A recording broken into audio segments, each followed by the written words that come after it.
Good evening, friends. Are y'all with me? How are we doing? Welcome in. Let me get myself together here.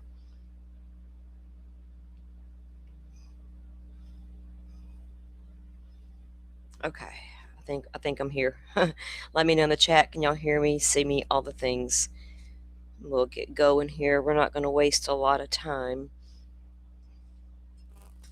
We have to get caught up on these two cases that we know we need to get caught up on, right? Because had a lot happening in the two cases. Now, speaking of the David investigation for the murder of Celeste Rivas and, of course, the Lindsay Clancy trial. So I apologize for not getting back to the updates sooner, but I knew we were okay because it's prelim still happening, and the trial, it wasn't starting yet. So plus, I think so much was going on yesterday. I just couldn't get there, and I'll be honest, it was a lot. I think a lot of y'all are feeling the weight of what we saw and heard happening on these mean streets. And today in Andy's live, it's a lot. It's overwhelming. I'll be honest, I had to go outside and find Jesus earlier and get lost in my music, right? Lord, I had to. Kind of try to ground myself. Now, I do have this show set up to redirect to Kresha's live. I don't know that I'll go that long, but I wanted you guys to know that, because I did that yesterday, but we all understand she had to postpone everything. So I set it up again to do that, because if she is going to go live later, I think a lot of us want to be there for support and let her do her thing, right? And we're going to be there for it. So I got that set up for you guys. And thank y'all for supporting Kresha and victims' families and understanding what it's about, right? In the end, we have to understand what's going on here. And not just with that situation, but across the board with some of these types, the Aspen Connor types and the Joe types, I saw and heard some very concerning things. Then I heard some very concerning things today. On a legal standpoint, right? What these people I don't think web sleuths and Lauren fucking realize, and then I'm going to let that go because I got other things to do today. The Idaho docket for Lori Vallow has never been taken down. It's always there. And I've been watching the docket for some time because the bitch is trying to get a new trial. Y'all gonna make it happen? Asking for a friend. You gonna brag about it when you see it happening? You gonna cover it? Of course you are. It's Lori Vallow, right? Your little pet. Some sick individuals right there, y'all. But I am keeping an eye on Lori's docket. I've read her appellate. I've read it all. We'll see what happens. Maybe I'll do a show on it one day, because that's what I do over here. I like to unpack documents and facts as we know them. So we'll get into the guts of what Lori Vallow is really trying to do over there in Idaho. Since you want to cover Lori Vallow, why not cover her ongoing battle for appeal?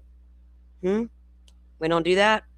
Court records, court documents, no, shh, shh, shh. We don't like to talk about that stuff. We shun it. We shun that shit. Okay, heifers. And plus, I had information popping off on 2 local cases I'm trying to follow. So the brain was like, okay. Now, with all that said, go click all the links. I've been saying it for 24 hours now. Go hit the like button on not just my streams, on Kresha's, on Jay's, on Andy's, on Nonsense, and if y'all could think, Penny, Dreadful Penny, anybody else y'all can think of that are picking apart this stuff, go do it. Get it into the algorithm and make it flood the YouTube streets, right? So when Trisha's scrolling in the dead of night, she's got more thumbnails she can see. She's got more content to scroll past and notice. Yeah, go ahead. Let's make it rain on on her parade. Let's do that. And I made a funny short. Oh my gosh. Don't y'all can't take me seriously over here on this YouTube channel I got going on. I made a funny short. I thought that's what everybody liked, but that one dude seemed confused, but we're going to let that go too, like we always have with that one. So unimportant. All right, always was in my opinion. A little overrated. Maybe that's why I was always blocked. Enough of that. All right, guys. Now, I apologize because I have not unpacked all of what's been happening in the two cases we're trying to follow. I've been keeping up with what's going on, but we're going to unpack it together of what's been going on over the course of the couple of days, right? So let's start with let's get an update on Clancy, the Lindsay Clancy case. And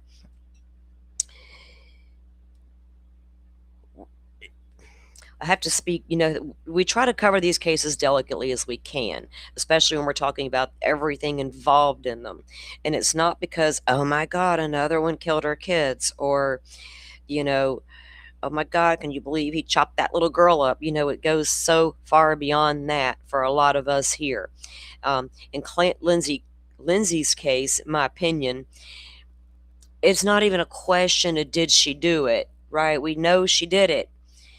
The why in this case is important. How she got there is important. And if we're going to sit here and say, well, just they all need to get help, she was reaching out for help. Did the help fail her? That's the question here, and the importance of the Lindsay Clancy trial.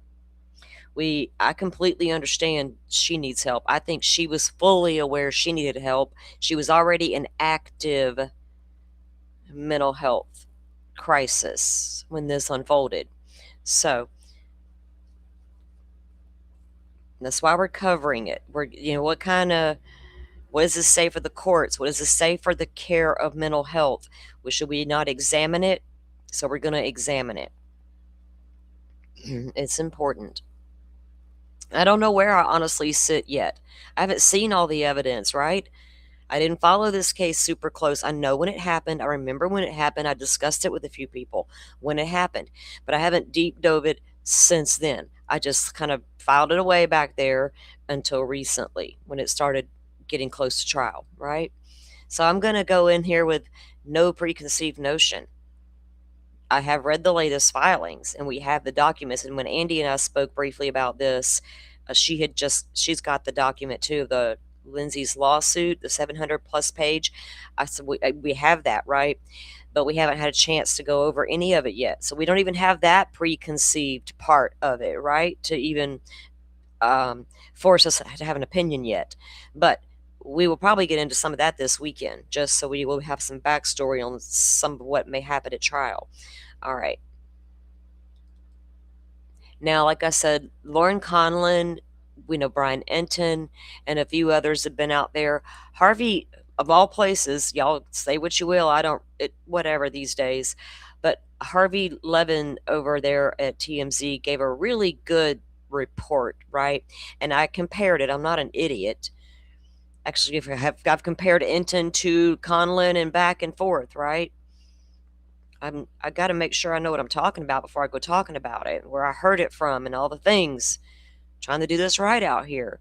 But so he gave a really good report too. And let's go to X and see what's happening currently in Lindsay Clancy. I think they have seated the jury. And I think we have opening statements scheduled for Monday.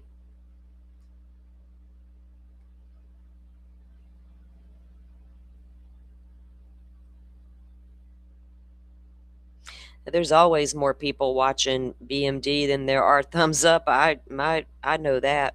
All you gotta do is look at my streams, right? I don't get it, but yeah, I always hit a thumbs up if I'm watching someone stream and I'm gonna sit there through it. I'm giving the thumbs up. I also know how to use that thumbs down button too. Damn, it's there for a reason. I'm taking advantage. Yep. Y'all hit the like buttons. It's just as important as watching the streams.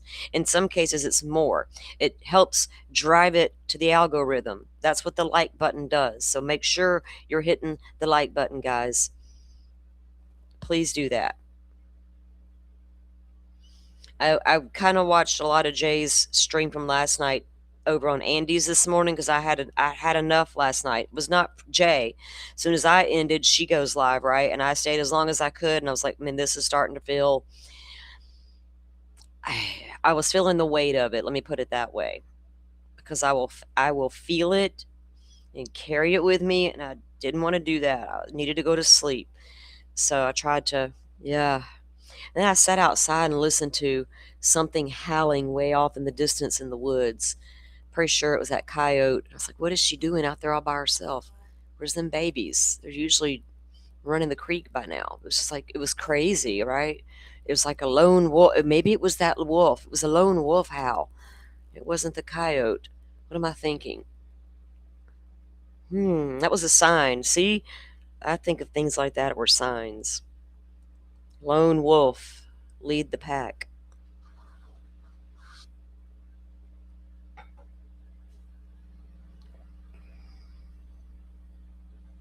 A storm coming. The storm passed here, thank God. It came and went as she trotted down the Gulf Stream. Okay. Actually, let me do this. I'd rather go here to get an update. Hold on one second, guys. Let's get it together. Not y'all, me speaking. me get it together.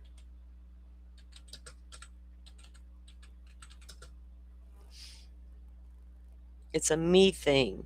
I'm the one off. Okay. I'm gonna try to get this article to pull up here. Let's see. This one will be a good one to start with. Get all this bullshit out of my way. Get out of here. Now, remember, I know somebody had asked a while back. I haven't given a good backstory. Why was she in the wheelchair? Um, she jumped out the window, right? Tried to cut herself after she harmed her children and then jumped out the window and has left her paralyzed from the waist down. All right, get out of here. Jesus. Okay. Lindsay Clancy trial update, jury selection complete. Opening statements are Monday. Now, those in the chat have been here know we're going to cover this trial, and we all agreed the other day we're going to start it late, right? At least a half hour late, so we can fast forward through the sidebars and OnlyFans in case one exists, and lunch and things like that. So that's what the plan is, because they start early. I'm Central Time Zone, so I think it'll benefit all of us. We just start a half hour late at least. So that's what the plan is for now.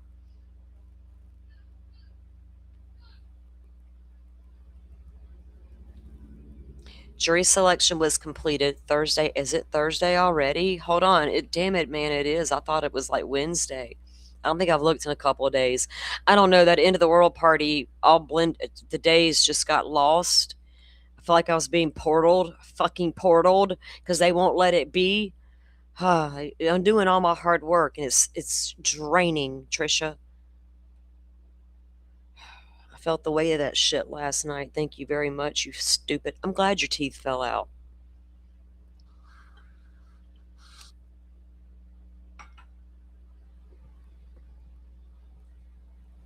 All right, so her jury selection was completed today. The Massachusetts mother accused of strangling her 3 children in 2023. The court also heard arguments related to evidence and witnesses before adjourning until opening statements on Monday.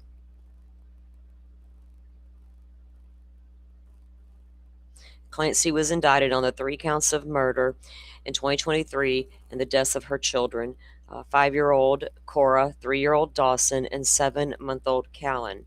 Wasn't he 8 months? She pled not guilty to the charges. Let me.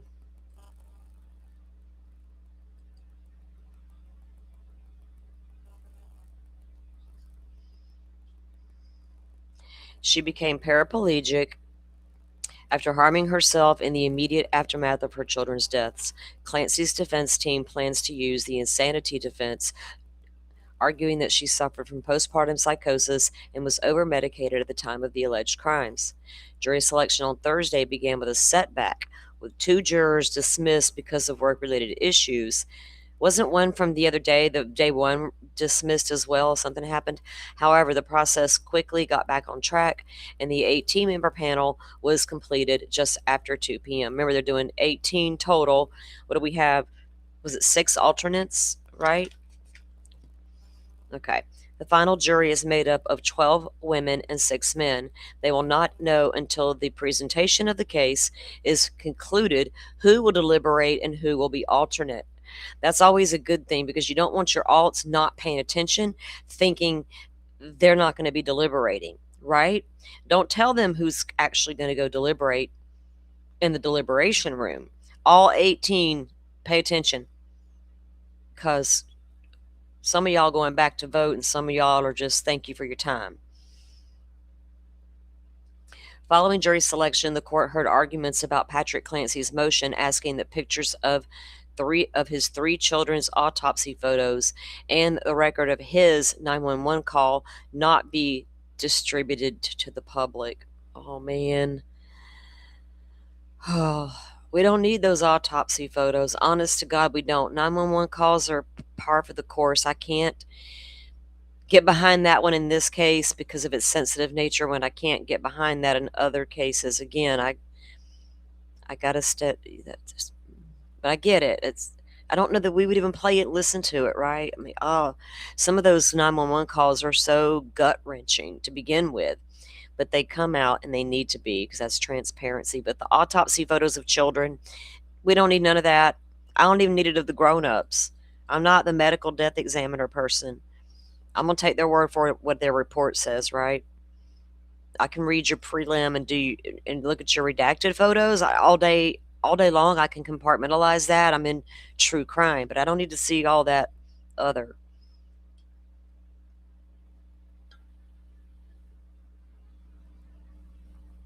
Yeah, Forrest, you stayed up late too. Yeah, it was a lot, wasn't it? I know you felt it.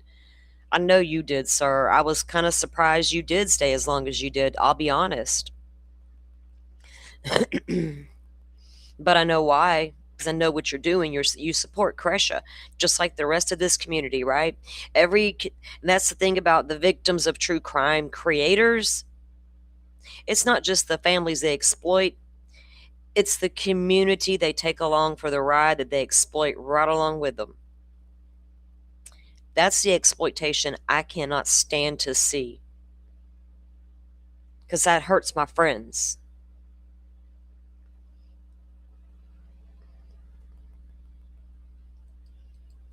It ain't the first time I've seen it happen on these mean streets. I like to be the street cleaner. Can we get some street sweepers on YouTube, please? Straight sweeping. Hey, Andy Kopsa. You feral friend, you.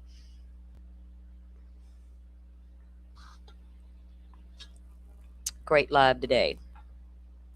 You did a fantastic job, and you always do. We've encouraged everybody to go give all the thumbs up to all the shows, right? Get us out there into the algorithms. Get what Trisha has done into the algorithms. Her and her little sidekick, Lauren. All right, back to this case. All right, so prospective jurors have been asked about mental health, including through a questionnaire.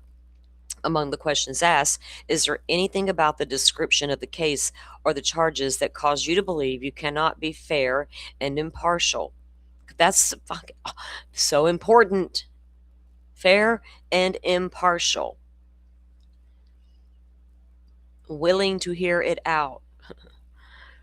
Another question reads, have you, a family member or a close friend, ever been diagnosed with postpartum depression, generalized anxiety disorder, or bipolar disorder? I wonder how many will read it out immediately because they all checked at least 1 to 2 of those. Maybe more. And rightfully so. A lot of us, generalized anxiety disorder, that's me. I never had postpartum depression or like diagnosed depression or bipolar disorder, but generalized anxiety disorder all day long, twice on Sunday. Your girl right here. I own it.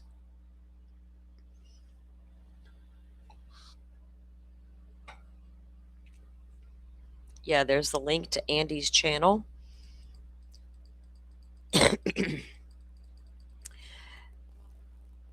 Background on the Clancy case. So Lindsay faces the 3 counts for the 2023 deaths of her children. Again, they were Cora, Dawson, and Callan. Then she jumped from the second floor window, leaving her partially paralyzed. In a civil case, and Andy, this is the document we spoke of when we chatted. She alleges catastrophic failure of multiple medical providers in diagnosing and treating her psychiatric condition. Now, like I said, I don't have any plans this weekend. Got no impending storm today. So I should be able to unpack some of that document this weekend, guys, if y'all are here for it, so we can get a little more of the backstory. But still keep an open mind going in, right? We know she did it. That's not the question. But was she legally, what was her responsibility at the time she did it, right? That's what they got to figure out. What do we do with her? Does she go to prison or does she go to a hospital? Is she going to get off easy if we give her an insanity defense? What's easy about it? She knows exactly what she did. She's got to live with that for the rest of her entire life, not me, in that body, trapped in a wheelchair on top of that, and in that head. I couldn't imagine living in her body right now. I'll be honest. I wouldn't want to. How many times y'all wondered how many times she thought, I wish I hadn't woke up when I hit that ground? That was the intention, wasn't to wake up. But she did. Did they fail this woman miserably? I don't know yet. I haven't, like I said, we got to unpack it, guys. Is she using it as a crutch? I don't know. She was hospitalized right before she harmed her children and told them she was hearing the voices, right? And they're like, oh no, it's okay. Take this. Maybe you'll stop hearing the voices. Go home. Next thing you know, she's like, go get some food, honey, and go by the CVS and get some diarrhea medicine or whatever it was. And then while he's gone, she unalives the babies and jumps out the window.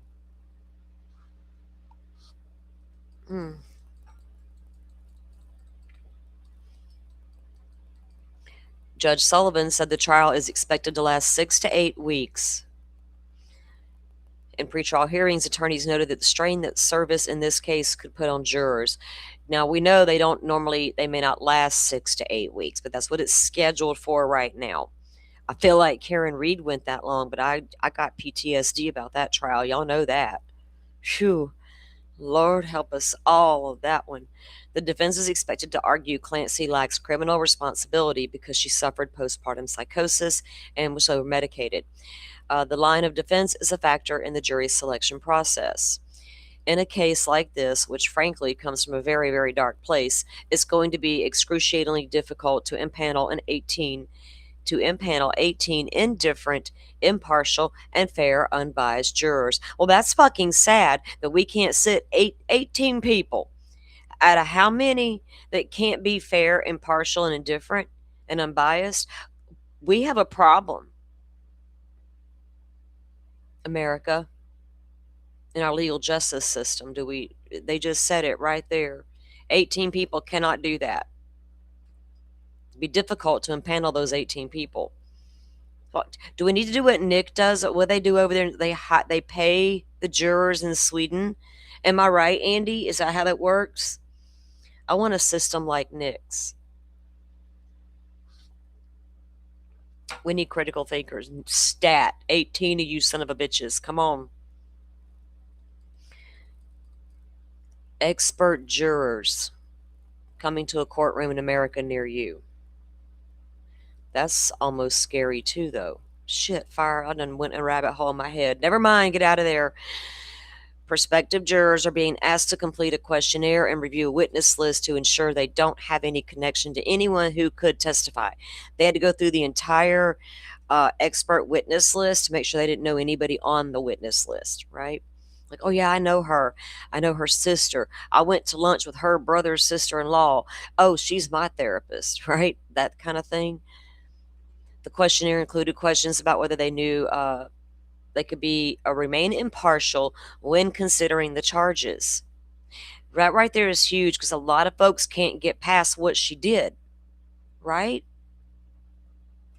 A lot like Andrea Yates. Andy, I remember when Andrea Yates did that. All these things were happening when my kids were little growing up. Yates, Susan Smith, all the cases from way back in the day. I had babies, right? Little ones. And I remember that was the first time I really considered that because that was the first time it was brought to the public's attention, right? Could this be considered? And there was major pushback from the public against that for Andrea Yates. When I tried to even have a conversation with people about it, but what if she killed them babies, she drowned them? It doesn't fucking matter. Oh, I hope in the future one of your babies don't grow up and have postpartum depression.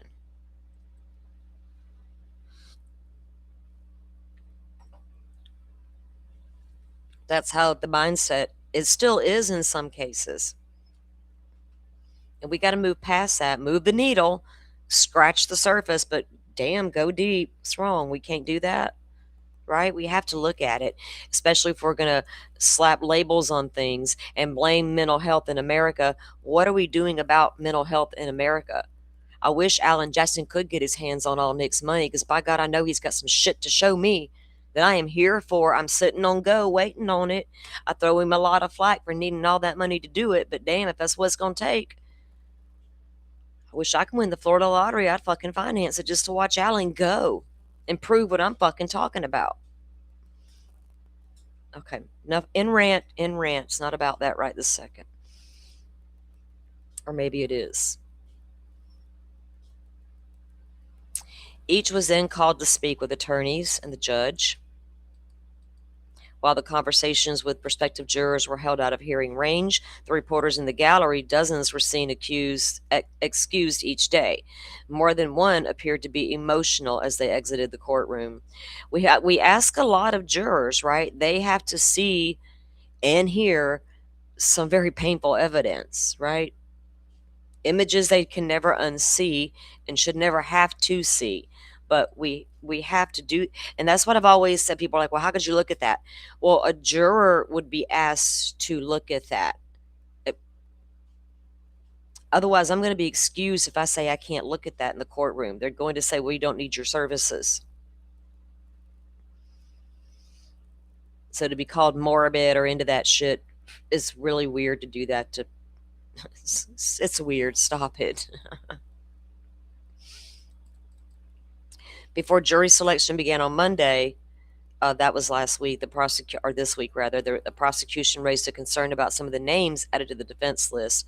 Um, Reddington argued that the witness could help Clancy's defense rebut claims. We went through that, didn't we? The document about that. Did they get? They did modify her charges. They took the strangulation charges off because they were like, "We already got you on the murder charges." They called it redundant. There it is. They said they took those charges off. The 3 counts of strangulation for suffocation were removed. It was redundant considering the 3 murder charges. All right, guys, it looks like they seated the jury. What time does it start on Monday?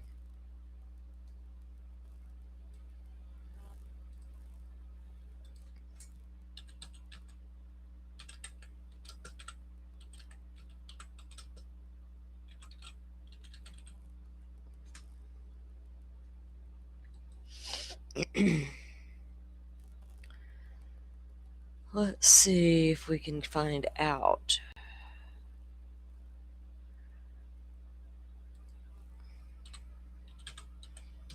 And I know that Court TV, the law and crime of obviously are going to be covering it. East Idaho News, I believe, is also covering. 9 a.m. EDT. What the fuck's EDT, y'all? Who is that? Where's that? Boston? They're in Boston, right? Eastern Standard Time.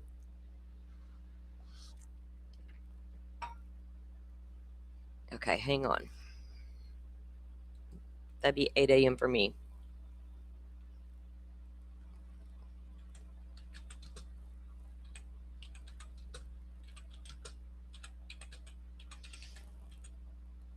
That's going to be early for two of my mods. Sorry, guys. Y'all don't got to be there that early. We get it.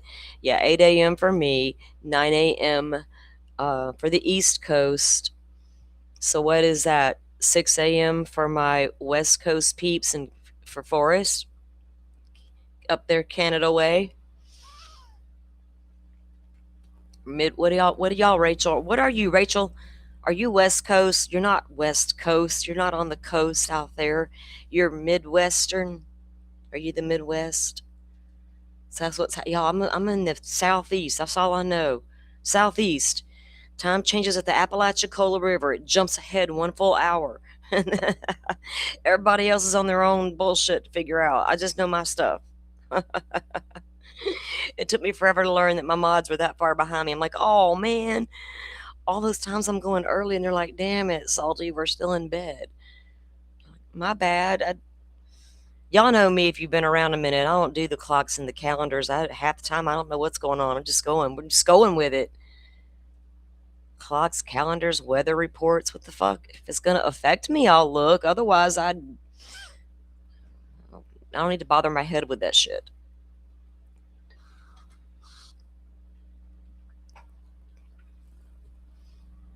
Yeah. Well, okay. 7 a.m. 7 a.m. for Rachel. Okay. Forrest and Rachel are on Pacific time. Okay, so 7 a.m. for my mods, 8 a.m. for me, 9 a.m. for the trial start over for you East Coast watchers, viewers, whatever we are today.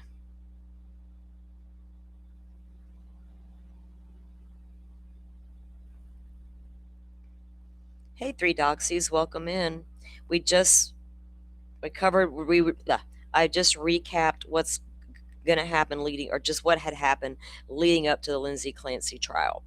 The jury's been seated, so we're scheduled to start that trial on Monday, and we're covering that, so we got that done. We just finished it. We need to cover David, y'all, now. I've heard there's some sensitive, some stuff going on over there, y'all, in that preliminary hearing. From the little bit I glanced at earlier, I was like, oh, somebody did what? What is happening here? So we're going to go take a look at all that.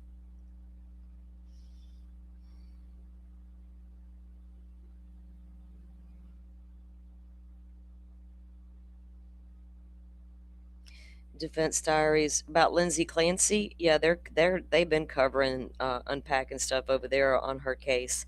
We all know she's guilty, right? We know that. Here, the thing in Florida, if you're found guilty by reason of insanity, there is a hospital you go to, and in Florida, every 6 months, then you are reevaluated, and the families have to be put through a little bit of hell every 6 months. Now, in her case, it's just her and her husband, right? But not in other cases. And then once, and if ever deemed okay again, then they're removed from the Florida State Hospital and go to a prison. Brandon Adelot is a prime example in the Florida State Mental Hospital for murdering his mother on Christmas Eve. No, Andy, that they were trying to get through jury selection, which ended today. And I predicted Monday when we started covering the art. We knew they were starting Monday was jury selection opening day, or opening day was technically Monday with jury selection. I said if they wrap up, it's like Delphi, if they wrap up Wednesday, Thursday, they won't start till Monday. And that looks like what happened. Happy says, I thought 9 a.m. Eastern was 6 a.m. Pacific. I don't know. I just know I am Central Time, and Eastern is 1 hour ahead of me because the time changes while I'm still in Florida. When I'm on my way to Orlando, I know when I cross Apalachicola River, now I'm a whole hour ahead and I just lost some time. Don't know where it went. It got lost in the river. I don't go far enough the other way to consider a time zone. No, I'm staying right here nearby. Yes, thank you. Thank y'all. Yeah, they got you happy. They got you. You're welcome, Andy. So I'll be covering it. We're going to start it over here, though, about a half hour late. So if they start at 9 a.m., right, guys? That's 8 a.m. for me. I'll start at 8:30 a.m. That puts us a half hour behind the trial. And we can do all the things if we need to, like fast forward through the breaks and all the things, y'all, like we talked about.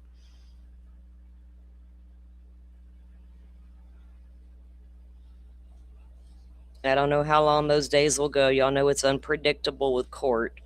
We did cover Lori Vallow's trials and we did cover the Reed trial. So for those who are here through all that, thank you for coming back from this trial because I haven't done a trial since then. Yes, Happy, I'm streaming it. Oh, really, Andy?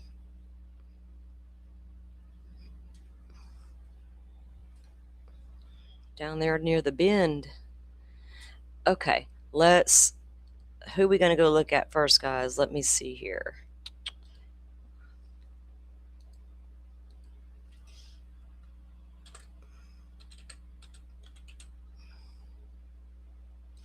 Now, I haven't watched any of the videos yet done on this case. I kind of watched a little bit of a couple of them, but I just didn't. I didn't watch a lot of it, right? Then I kind of compared. I was doing some comparisons there. Okay, so is this hour ago? Wait. Let me go back in time though from this morning because there was something from this morning. Okay, that I wanted to talk about. I'm on Lauren's. Oh, Steve Fisher. Did you get called out in court today, Steve Fisher? Did I hear this correctly, sir? Hold on. I'm trying to get to it. I got questions. I always have. Oh, good God Almighty. All right, let's see. Where'd it go? Because I think it happened this morning.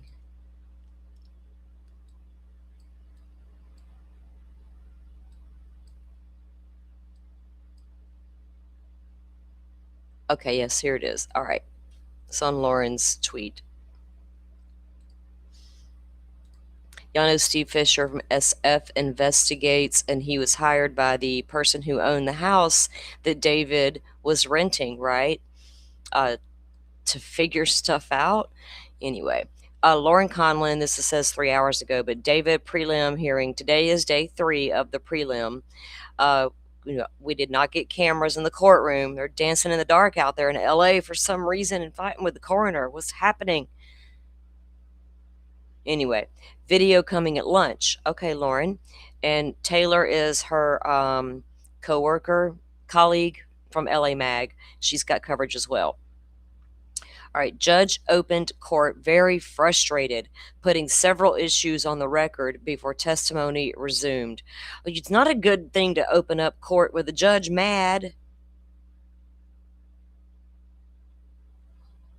That's not good. Okay, well, let's see. The judge said an email was sent to the media office at 3:51 p.m. yesterday regarding a shared Google Docs file that included a live transmission from the courtroom. Uh-oh. To a content creator in another state who was reporting live.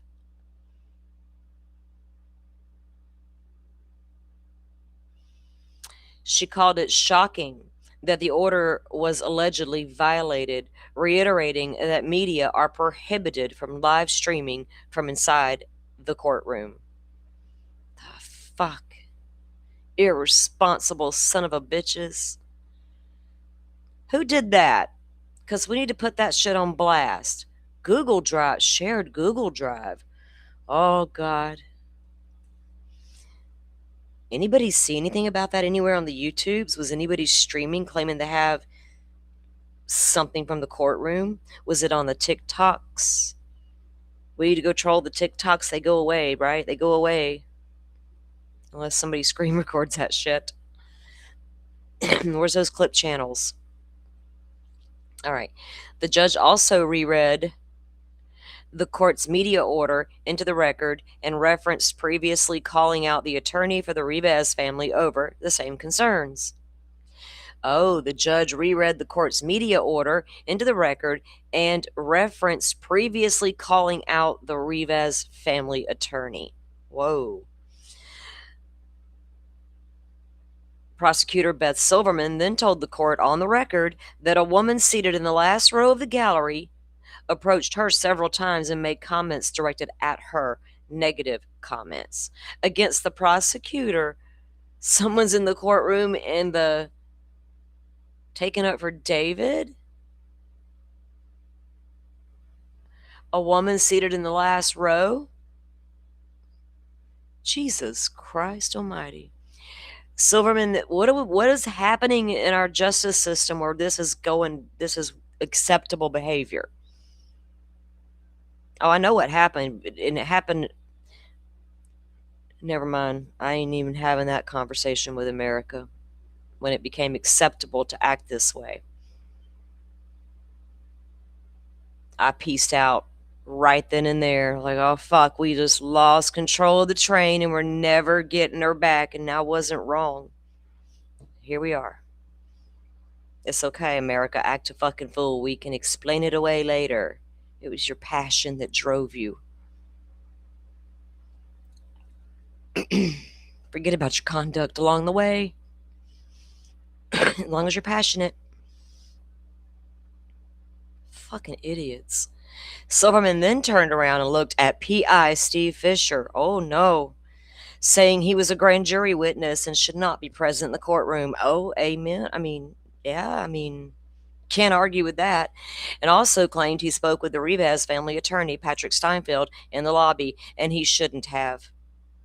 I heard about that. She said he should be excluded, adding, he'll post something. She fucking shit. Fuck. Oh, God dang it, my coffee cup's empty. He'll post something because he posts something every day. Feeding the narrative much? Why? It's bad enough as it is. Think jurors are not going to find the guy guilty? What are we doing? Patrick Steinfeld stood up and he said he was actually the one that approached Steve Fisher in the lobby. He stood up. Wait. The prosecutor is up and then turns to Steve Fisher and says he's, grand jury witness, shouldn't be in here. He spoke with Steinfeld out in the lobby and he shouldn't have. Steinfeld gets up and says, wait, I actually approached Steve. What did the judge do at that moment? She's like, what the fuck, dude? What, y'all?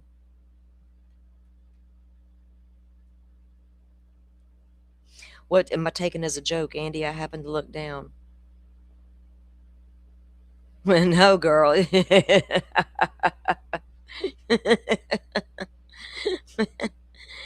get to the tooth. Don't worry, Andy. The tooth is coming.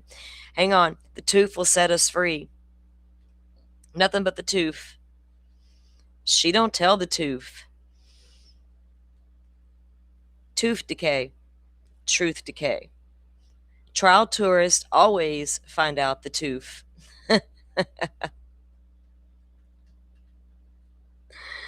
Oh, God. Is that what you're talking? Okay. All right.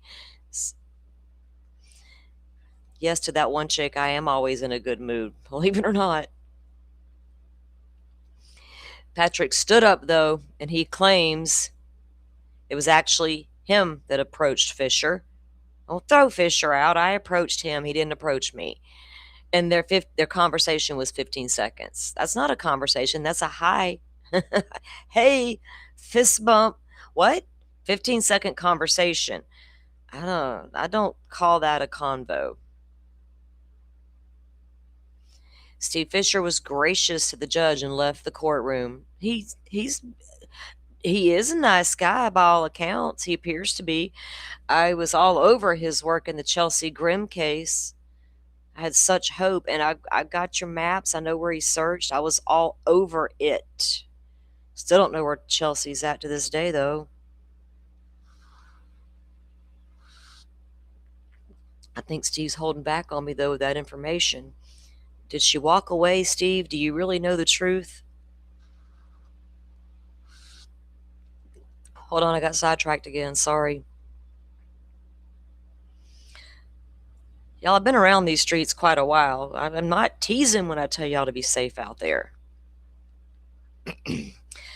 Now let's see. So Steinfeld said his piece. After the on the record discussion finished, Beth Silverman, the prosecutor, turned toward the family attorney, Patrick Steinfeld, and the two appeared to have a heated exchange.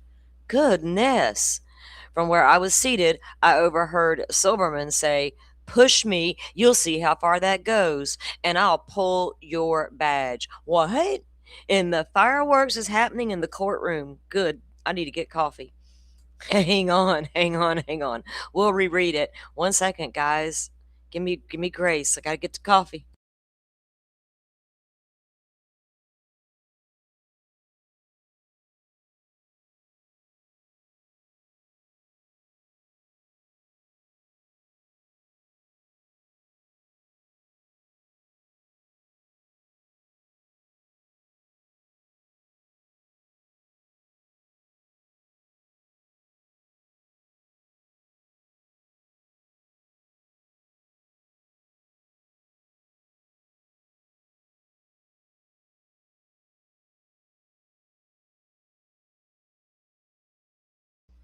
And we didn't get a camera in the courtroom for all these shenanigans, y'all.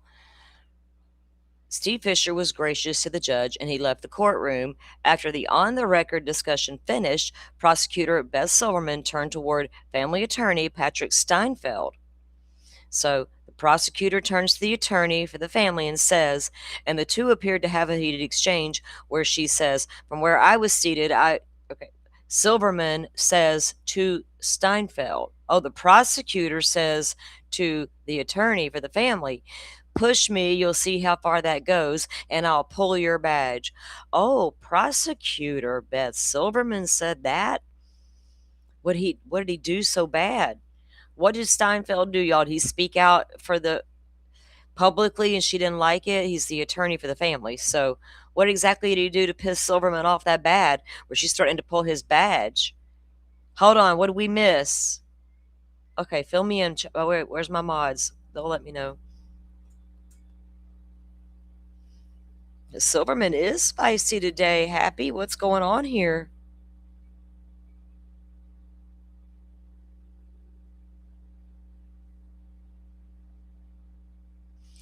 It's what is happening, Happy? What are they? Why are we being so silly? Is almost the question at this point, right? This is a murder case.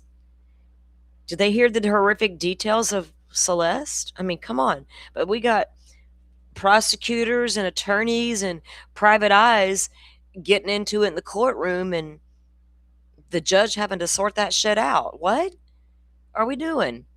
All right. Criminalist Lauren are we trying to get a mistrial before the trial? Shit. Fire. All right. Pulling badges and shit. Criminalist Lauren Wallace's cross exam resumed with a defense attorney, Blair Burke, focusing on evidence that was not collected or tested. Well, that's par for the course. That's standard. All right.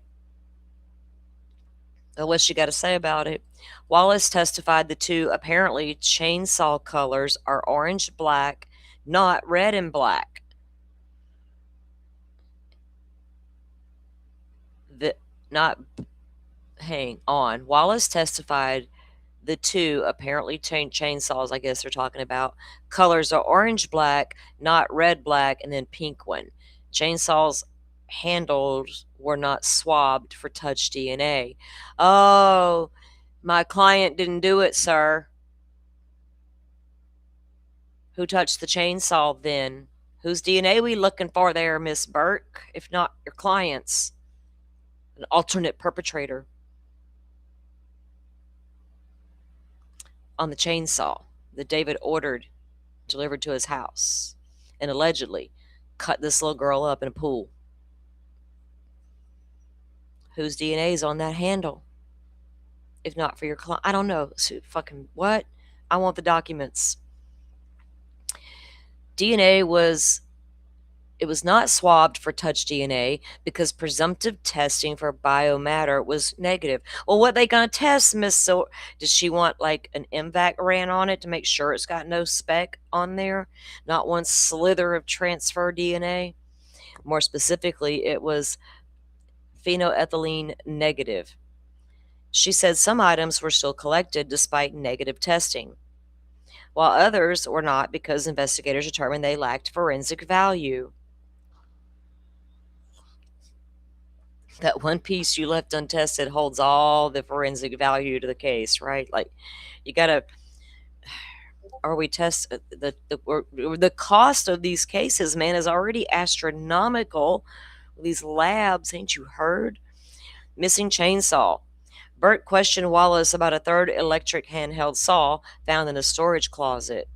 Wallace testified it was not collected because pheno whatever that word is, testing was negative, and investigators said it had no forensic value. Phenolphthalein, phthalein, some shit. Investigators found jugs of fake blood and trays in the garage. Props for his weird videos, his art, his form of art. They found fake jars of blood and trays in the garage, but presumptive testing was negative. Wallace said those observations were documented in her report. Burke says whether Wallace documented the finding a large box containing a burn cage. Wallace said she did not. Wallace also testified she never observed the burn cage itself and was not instructed to search the home's second floor, where the burn cage box had been photographed.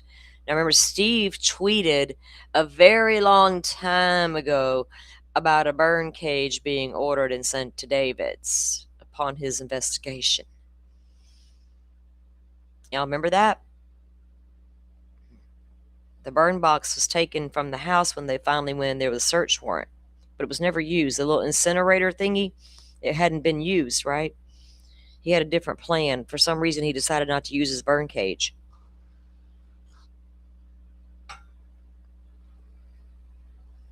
He tweets all the time. Yeah, he sometimes he's radio fucking silent. I don't know what's going on over there. I just watch and observe. Never know.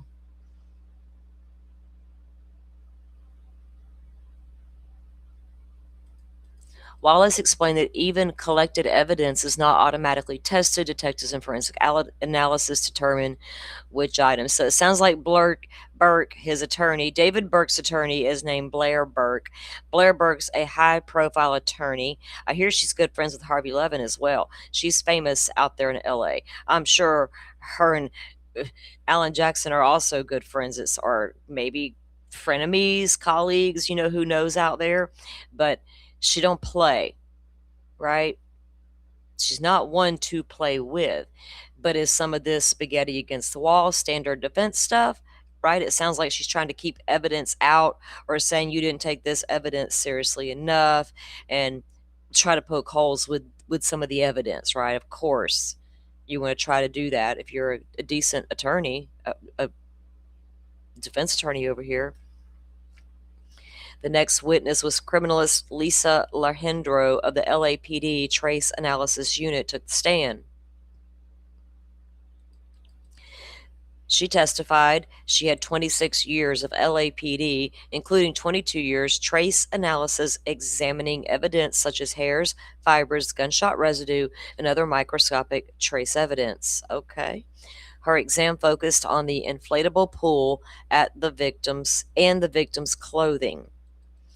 So Celeste's clothes and the blue. And remember when we read that document, guys, and we're like, these blue things that were embedded in her bones, and we're like, what the fuck's this blue shit? when then we realized it was the pool, right? When the other document was released. Uh, we saw photos of the inflatable pool and a diagram identifying areas of damage.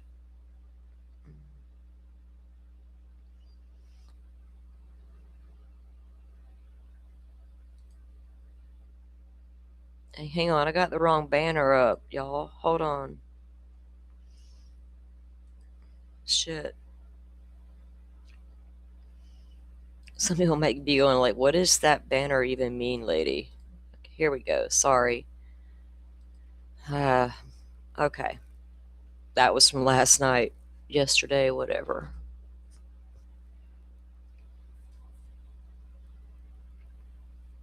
Okay, she testified she recovered hairs, fibers, plant material, and possible foam like flakes that had become loose from the pool and examined them under a stereo microscope.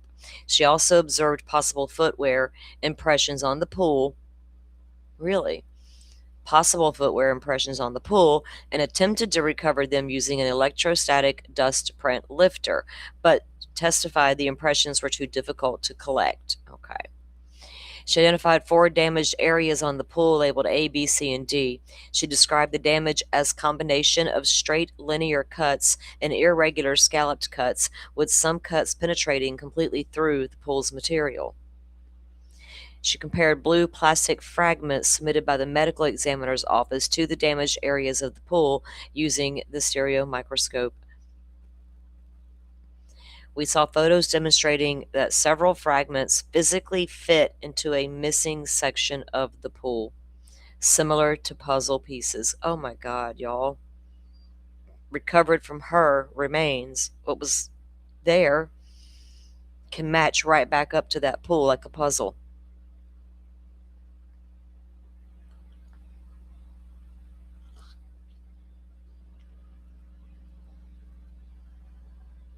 Additional photos showed roughly a dozen smaller blue fragments that shared the same characteristics as the pool material. She testified that they could have originated from the pool, but she could not conclude they were an exact physical match because the portions of the fragments were missing. She confirmed the blue fragments were received from the medical examiner's office in a sealed evidence bag. A sealed plastic evidence envelope containing a small blue fragment and hairs was also displayed to the court.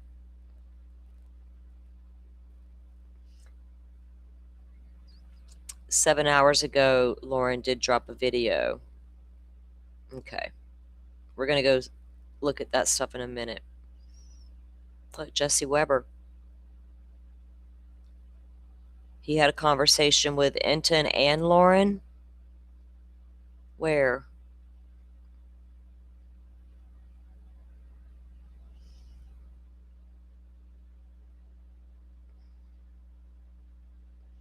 All right, we'll go look in a second.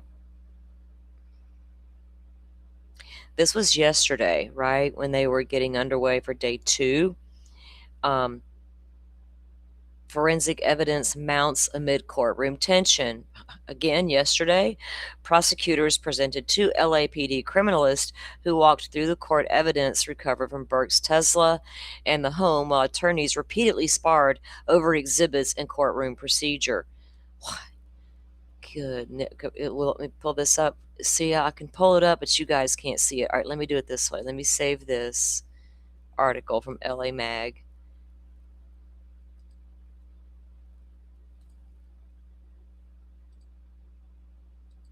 And then we'll go get some video footage, guys. We'll go listen to a conversation, okay, about what happened in court over the last couple days. It's wild.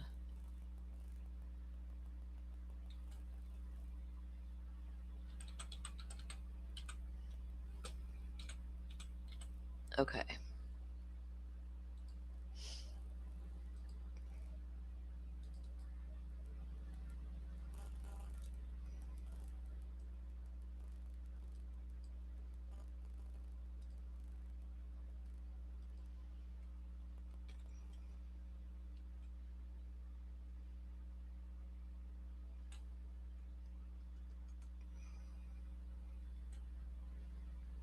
Okay, here it is.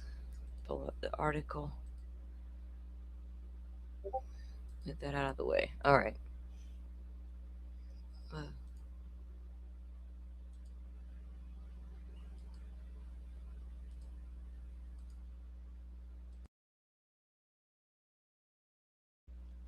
okay.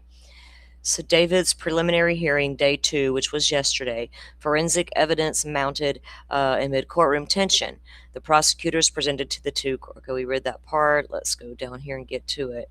The second half of testimony resumed Tuesday afternoon on day two of the prelim uh, hearing of disgraced singer David Anthony Burke, with prosecutors continuing to build their case that murdered 14-year-old Celeste Rivas, dismembering her body. After spending much of the morning focused on Burke's finances, including testimony about millions of dollars in earnings, his personal bank accounts, and a London trip he allegedly paid for himself with Celeste, the people shifted their attention back to the physical evidence. Remember, they were trying to lay the groundwork in the document for his physical motive, the financial motive in this, all of this. Celeste was threatening to go public with their relationship. And the prosecution's alleging he wasn't going to have that. He lures her from her home back to his house with the Uber ride, right? Afraid is she going to, this will ruin me financially. I'm about to go on tour, right? You can't have that, y'all. So they've got that financial aspect there as well because of that. And there was testimony about all of that. They went into his what they got him down as earning 8 to 10 million with his Spotify career, putting everything in his mama's name, who just in case she took care of the money already, I think. And they were fighting the subpoena, mom and dad, with the grand jury.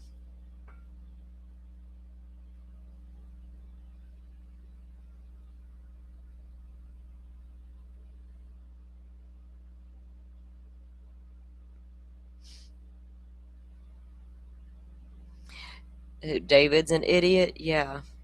Oh God, yeah. It's it. He is no genius here. He's a guy that fucking panicked and didn't want his dirty little secret to be broadcast to the world.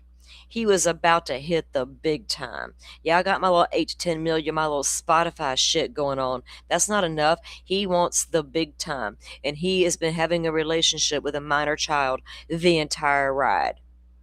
Right? Predator. Pure predator. And in the document we read here, the prosecution said she was at home. He sent her an Uber to bring her to his house. And when she got there, he lay in wait, right?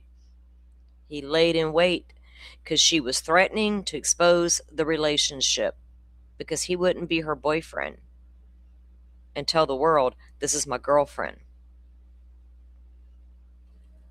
He couldn't have that little girl going on tour like that with him and somebody exposing that relationship.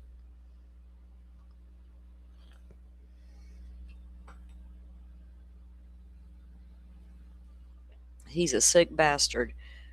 Weirdo. Before testimony resumed on Tuesday, the court addressed a pair of slightly awkward procedural disputes. Oh, not an awkward procedural dispute. Shit. All right, so Steinfeld, the civil attorney representing the Rivas family, asked to make a record of what he describes as concerns over not being permitted to use his laptop in the courtroom. Oh, my God. I can't. What is he using it for? He's representing the family who's sitting right there next to him. Are we monitoring social media? Asking for a friend. The fuck you need you're a civil attorney in a criminal preliminary hearing. Who the hell are you wanting to use your damn tablet, his laptop, excuse me. His laptop. Judge Almeida appeared to admonish Steinfeld and instructed him to be more respectful in addressing the court. That's right, sir. Sit your ass down and respect this court. F your fucking laptop. The court does impose strict guidelines: no cell phones, no transmission, no emails, text, and media is only allowed to use laptops for notes and back in the back two rows. Oh, media, get your ass in the back two rows with your tablets, with your laptops, sorry. Your laptop. Get back there. Okay. Isn't it, Andy? The fuck are we seeing here? It's California types. What is wrong with these LA types, y'all? It's a level playing field for everybody, y'all. Everybody, don't y'all know? Y'all here in La La Land?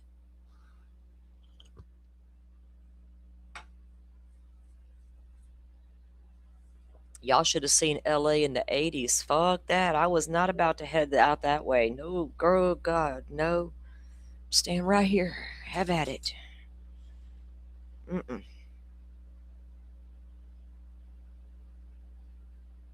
Have you seen this shit that goes there now? I mean, sorry, LA. I'm just saying, it's been a wild ride over the decades. My state over there across the way. All right, the court does impose strict guidelines about all the things, and the media is on the back two rows. Moments later, defense attorney Blair Burke raised concerns about a visual presentation the prosecutors plan to use during the testimony of LAPD criminalist Chelsea Murillo, saying that she had not been made aware of it beforehand. Prosecutor Beth Silverman quickly and sharply argued, telling the court that the defense had, in fact, received the material. Did you label it for her? Ann Taylor said it's a lie. Y'all need to start labeling shit. Bates stamp it or something. What are we doing? The exchange showcased the ongoing tension between the two sides before testimony resumed. Are we going to make it to trial? Is the judge going to say, I've had enough of you two dumbasses? What are y'all doing? I'm mistrial before the trial. We need to start over. I need a new prosecutor and I need enough fucking new defense attorney. What the hell is happening? Oh, you know what? These two got personal beef. Beth Silverman and Blair Burke. What's really going on here, ladies? The men ain't the only ones with egos that we talk about all the time, like Nanos and the FBI, the egos and all the things. Beth Silverman, Blair Burke. Really, girls? Can you get it to fucking together long enough to get justice for Celeste Rivas? Can we do that? Pull up your big girl pants, ladies. You're going to meet at happy hour later to discuss? I don't know. Here we go. All right. Another argument also arose between the attorneys over the access to prosecution's exhibits. Prosecutor Silverman told the court she wanted to photograph several. Wait, what? Prosecutor Beth Silverman told the court she wanted to photograph several exhibits during an afternoon break, but said she had been told she could not do so.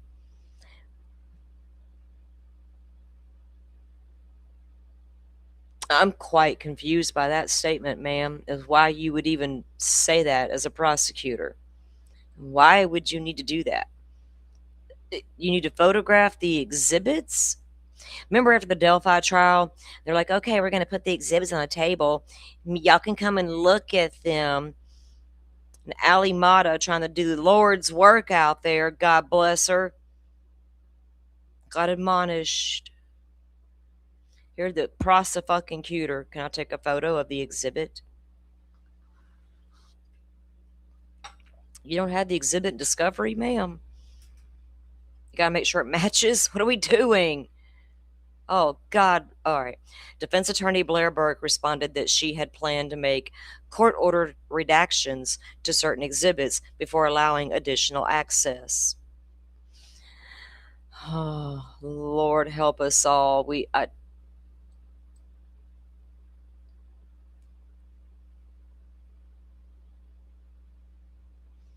Y'all, I read a lot of court documents around here, but holy shit.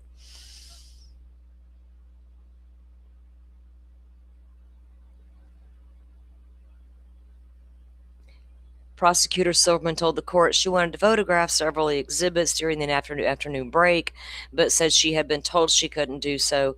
Defense attorney Blair Burke responded that she had planned to make court ordered redactions to certain exhibits before allowing additional access.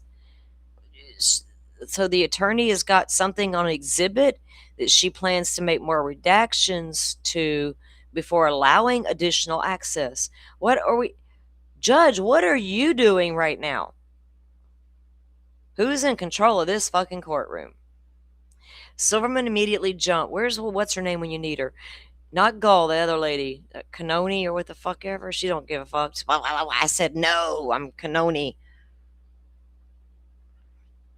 Telling the court, don't ask for a fucking sidebar, Jesus. Telling the court that was not true and began shaking her head I thought she said at the judge. I was like, what? Clutched my pearls. Hold on. Defense attorney Burke responded that she had planned to make court order redactions to certain exhibits before allowing additional access. Silverman immediately jumped, telling the court that was not true, and began shaking her head. The judge intervened, noting that the two attorneys had recently tried another case against one another and suggested their history may have something to do with the ongoing friction between them. Damn it, Judge. I clocked that shit, I think. Clocked it, man. It's fucking obvious. Manipulation tactics, y'all. Oh, the veil's been lifted. Ladies. Even the judges notice, or we're not having a trial anytime soon. The afternoon session continued with LAPD criminalist Chelsea Murillo on the stand, who described processing Burke's Tesla Model X, where Celeste's body was discovered, telling the court the vehicle emitted a strong odor consistent with human decomp and showed signs of an insect activity in the front of the trunk, or the known as the frunk, right, of the Tesla. Lord, little girl, you deserve better than what them two ladies are giving you right now in that courtroom, and I'm so sorry. Sorry you met that fucking piece of shit predator in a Discord about gaming. Y'all know what your babies are doing, please. It's, try at least. When testimony resumed, Murillo walked the court through additional photographs documenting the forensic processing of Burke's Tesla. She testified investigators found multiple air fresheners tucked into the rear door pockets, while additional photos showed intensive insect activity in the front trunk, including maggots, dead flies, and cluster of insects surrounding one of the air fresheners. There were also close-up photographs of dense masses of maggots in the trunk, or frunk. Oh, good God. Murillo explained that investigators tested portion. We knew it was going to be like that, guys, because how long she was in there and the conditions, right? So they're moving through the evidence they discovered in the car and what everything looked like and what it was described. They applied Blue Star, presumptive blood tests were conducted, chemical enhancements to luminol. Joseph Scott Morgan went through a whole rundown, a really good, thorough rundown of what should have been done to that trunk when they discovered her, right? It explains a lot of this stuff right here as to what they're looking for and why they would do it and why you might see this and find that, because that's what he does. Photographs showing several areas in the rear cargo trunk marked with yellow evidence placards after reddish stains were identified. Before and after the Blue Star images were also shown from the trunk in the third row seating area, where Silverman suggests Celeste may have been placed at some point inside the vehicle. Murillo further testified that investigators recovered a USB flash drive or memory stick from the Tesla's glove compartment, which was located by the LAPD Detective Marino. Remember, is that's going to tell us all the stuff on the Tesla? Remember, everybody picked that damn car to pieces, guesstimating, commenting about the capabilities of this damn Tesla. Like, the facts about what they can do are the facts, right? You speak to one Tesla dealership, you speak to them all. The model's the model. They're all going to do the same thing, right? Okay. So inside the glove box was this was that where it's kept, I wonder? Is that just one they found randomly? Because we know this Tesla held secrets, right, with its own onboard capabilities. Like the brains of the card. Is that like a flash drive that records some of the image, the cameras? Let's see. I don't know where it was ever located. Let's see. On cross-exam, defense attorney Blair Burke focused on the handling and processing of the vehicle. Murillo acknowledged she responded on September 9 after being briefed by detectives that a body had already been discovered and understood the Tesla had been examined the previous day. She testified the vehicle's front trunk was closed when she began her exam and said detectives donned gloves before coming into contact with that vehicle. Burke also questioned a handwritten correction to the forensic request form. Murillo said she did not know when it was made or when that had been made, confirmed the investigators did not perform the phenolphthalein test, testing on the vehicle's exterior. She explained she did swab portions of the front Tesla for potential touch DNA after observing disturbances in the dust. Burke also pointed to areas investigators chose not to test, eliciting testimony from Murillo that neither the interior nor exterior of the vehicle's rear trunk were swabbed. Now, if Brian Koberger had guts enough to go preliminary hearing as scheduled, would Ann Taylor have brought up that blood on the stairwell that went untested at the prelim? Hell yeah. Would it have mattered at the prelim stage, right? I think there's overwhelming. It's circumstantial. It's not going to get. It's not going to be hard for the jury to get there. I'll be shocked. I've seen shit though. I've seen Casey Anthony walk. Nothing shocks me.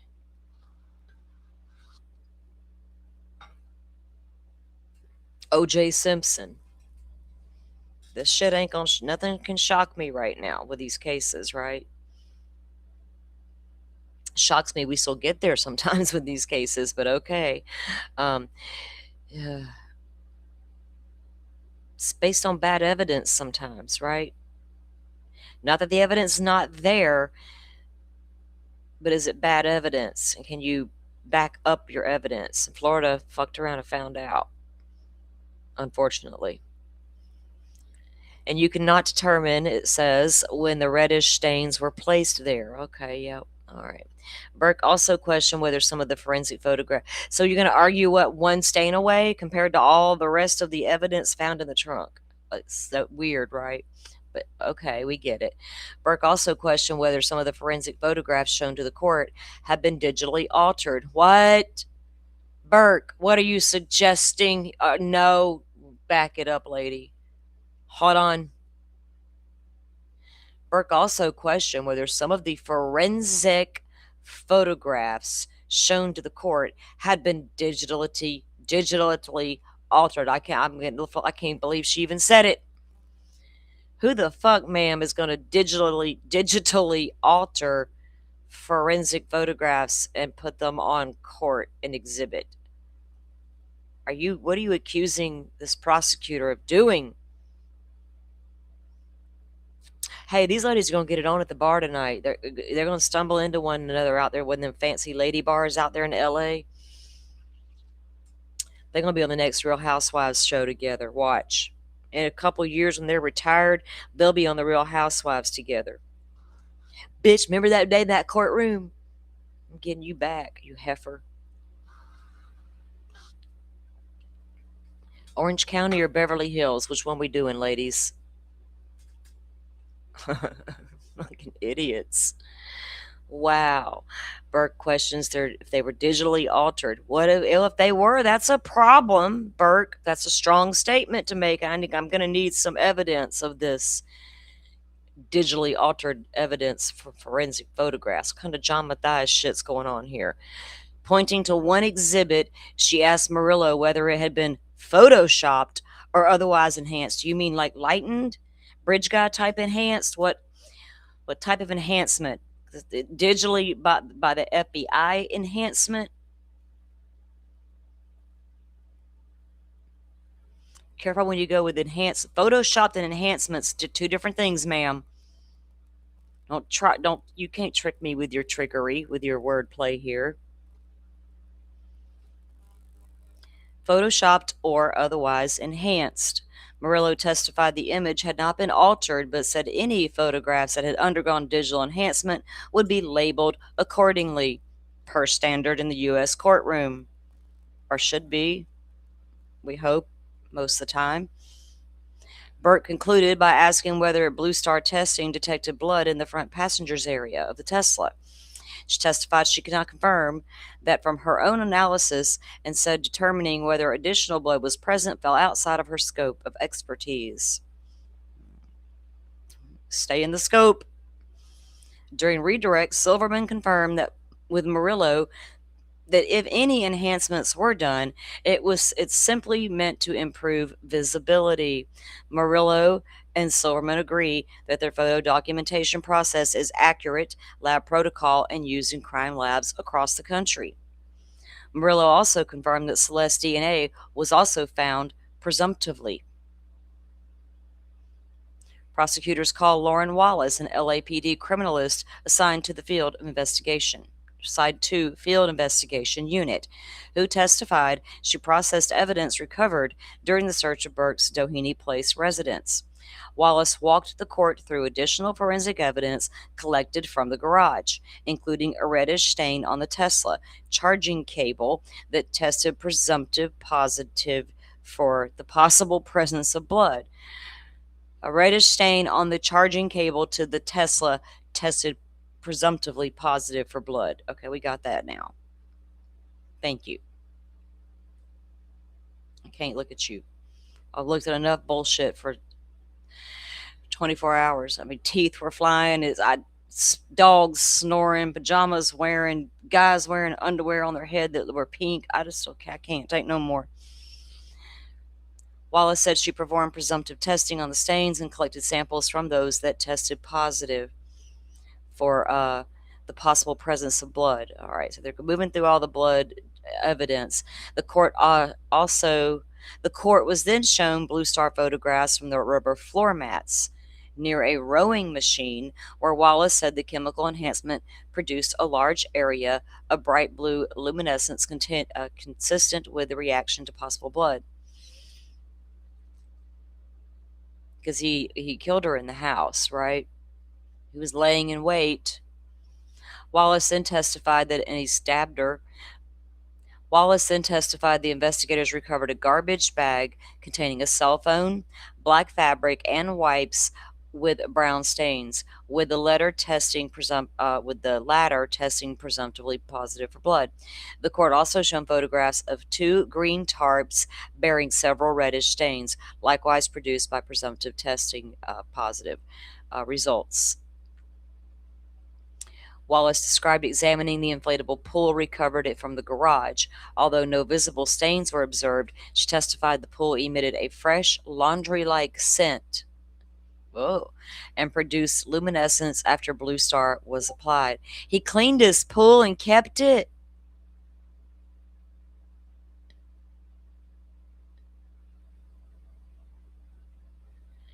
It emitted a fresh, laundry-like scent and produced luminescence after Blue Star was applied.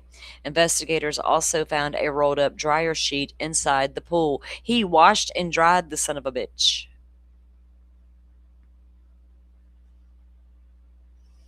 Which was photographed and collected as evidence. Wallace also noted there were jagged linear cuts in the inflatable pool. Oh my God. Oh, 30 Jules, Carolina, our hero, coming in hot. Thank you, ma'am. You sent clutch? Yes. 30 Jules, thank you for that. I appreciate you. I really appreciate you over the past 48. Yeah, thank you. He is crazy. Morris mom dog. I mean, what the hell? These attorneys, I can't get over how they're acting. You could tell by the way they were interacting with her. Something was up between these ladies. Come on, right? Ladies, you can clock that shit when the two ladies in the room got the beef. You're like, oh shit, right? That's what I was picking up with them two ladies. The judge was picking it up too, but the judge probably knows a lot more than I know, right? Deals with these two all the time, different cases. Like I've said, Blair Burke's no stranger to the courtroom out there in L.A. Mm-mm-mm. Cross-examined the defense attorney for the defense attorney Blair Burke focused on Wallace's evidence collection procedures. Okay, that's standard. Wallace testified that she wears fresh gloves when handling the DNA and all that. You better, because these defense attorneys will come at you if you do not. They're coming for that. I need your training records too. I gotta make sure you know how to do this. Standard. Court was adjourned at 4 and will reconvene at 9:30 Thursday, which was this morning. So there you go, guys. Burke confirmed that none of the reddish stains Wallace tested could be conclusively identified as blood based solely on her field exam. Well, duh.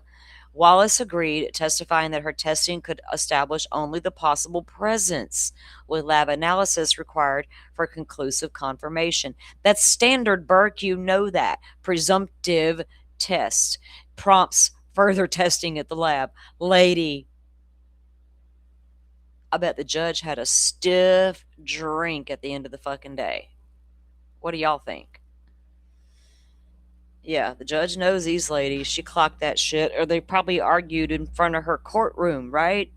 She says, y'all already got a beef from another case. I bet if we look it up, they've already argued a big case right there in her courtroom or her friend's courtroom, right? Or they've each been, this is the prosecutor, for God's sake. Of course, she's argued before these judges all the time. But this defense attorney knows they all have a relationship out there. You're in that courtroom all the time. It's wild, isn't it? Them LA lawyer types, they're a little different breed out there now. A little different breed.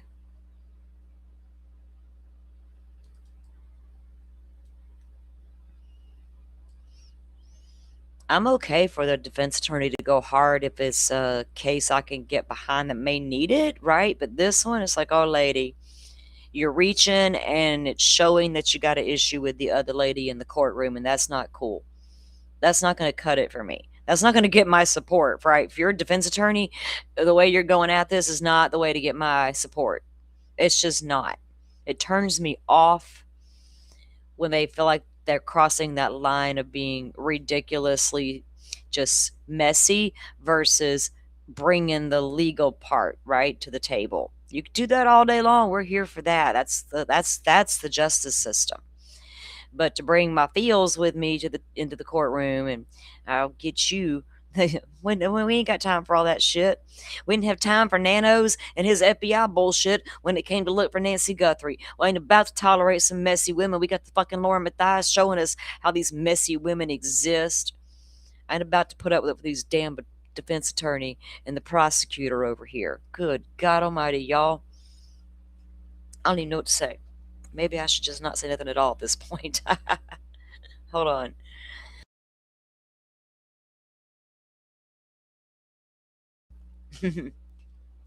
All right, let me take a look at something.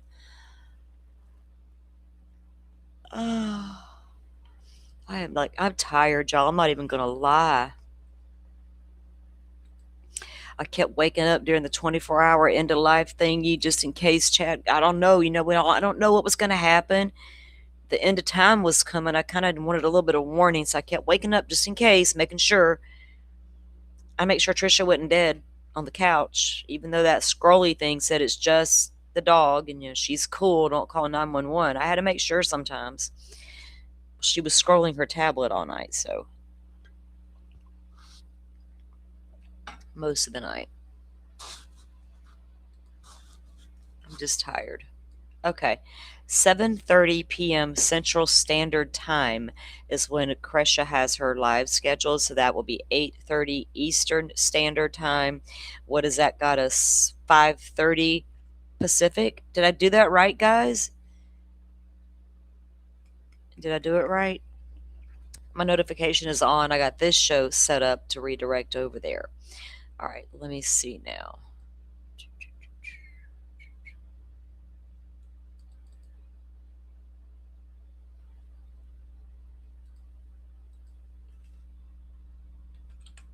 Let me find this, what I wanted to look at earlier. Okay, wait.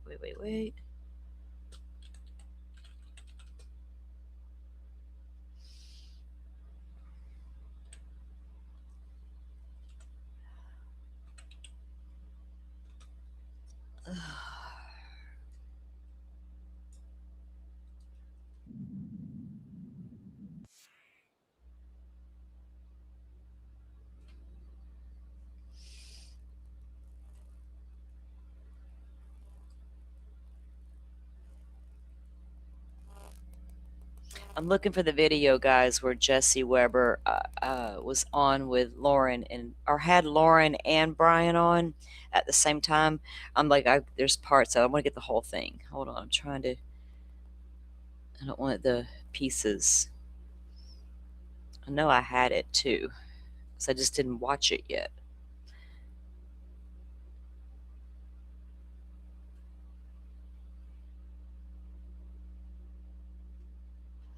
I know, Happy, that what's unfolding before our eyes is a lot to take in, isn't it?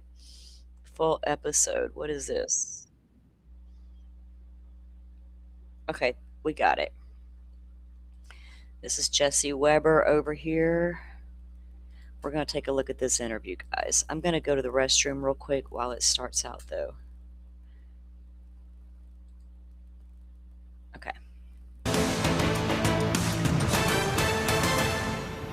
Hey everybody, welcome to Jesse Weber Live. Now don't worry, we are going to get to arguably the biggest story, the biggest crime story, the breathtaking preliminary hearing for singer David in a minute. I mean, I have been on top of that story for the last 10 months. I have thoughts, I have opinions. We're going to get to that in a second. But first, got to also talk about what happened in Washington. Secretary of Defense Pete Hegseth was in the hot seat before the Senate. This is as he made the case for President Trump's supplemental funding request in the billions, all as the war with Iran is carrying on. We'll get to that back and forth. Also tonight, there is no question that the AI race between China and the U.S. is on.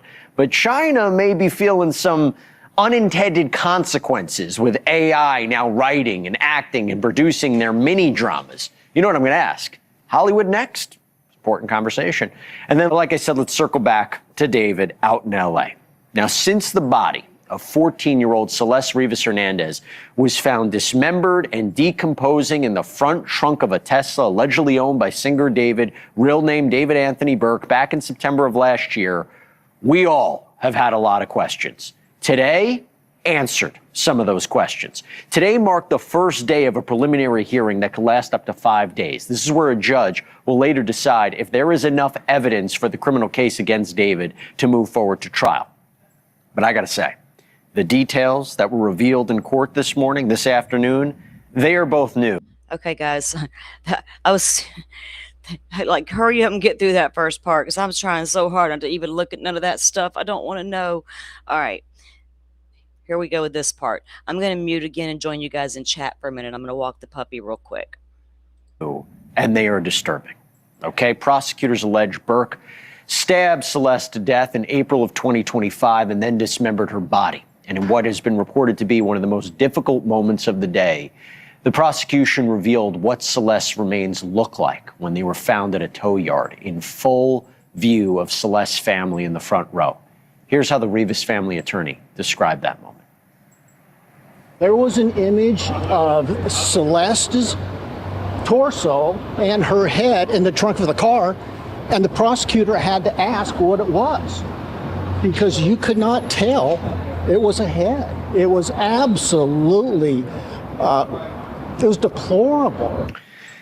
Now, prosecutors claim that Celeste had threatened to expose the alleged illegal sexual relationship between herself and Burke before she was killed, that was the motive. Investigators say they found explicit text messages between the two, along with child sexual abuse material on Burke's phone.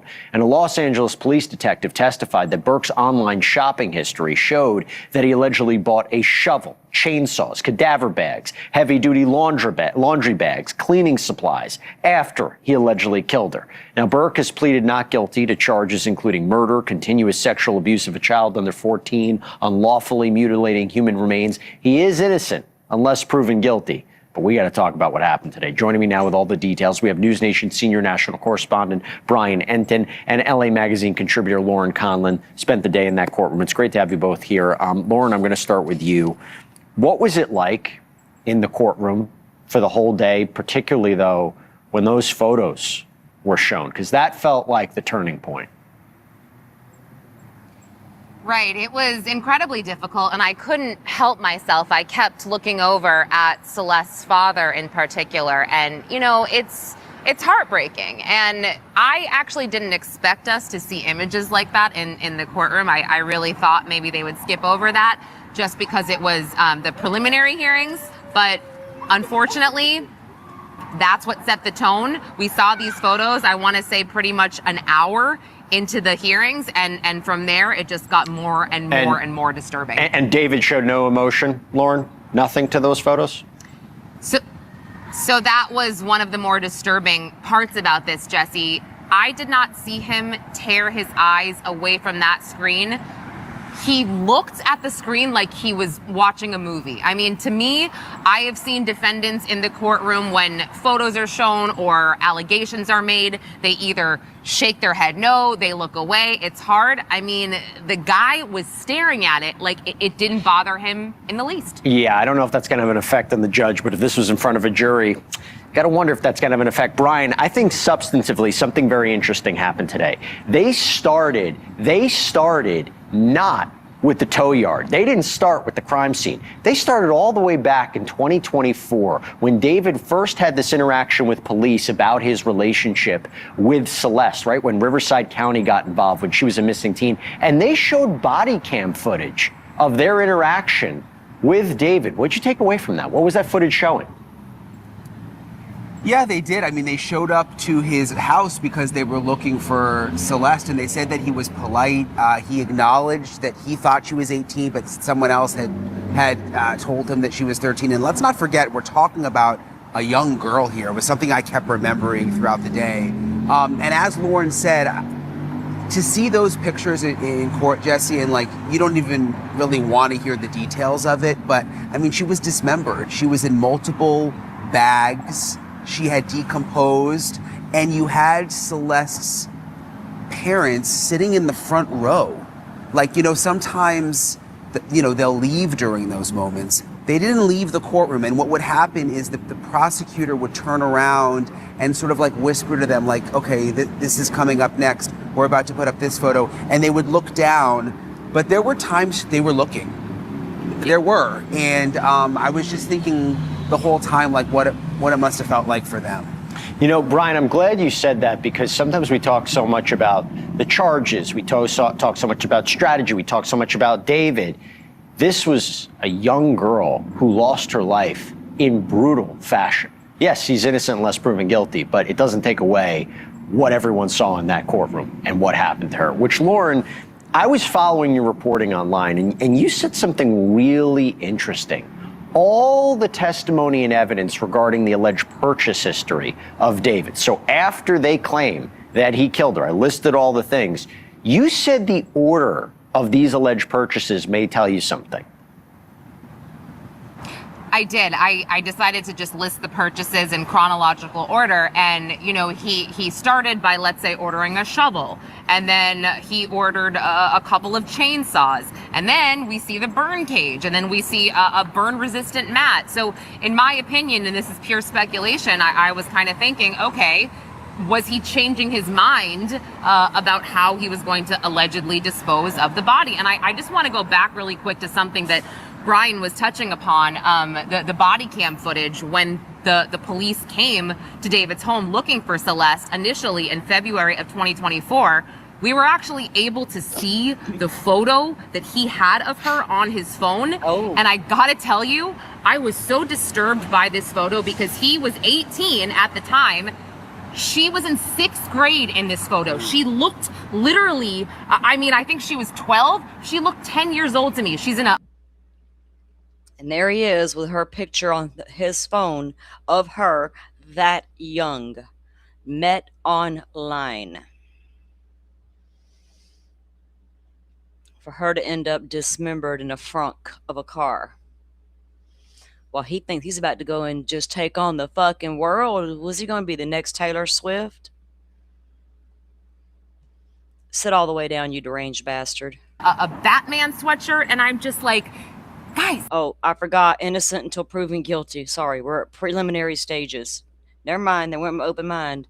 Ugh. Oh, I can't with this one, though. Sorry.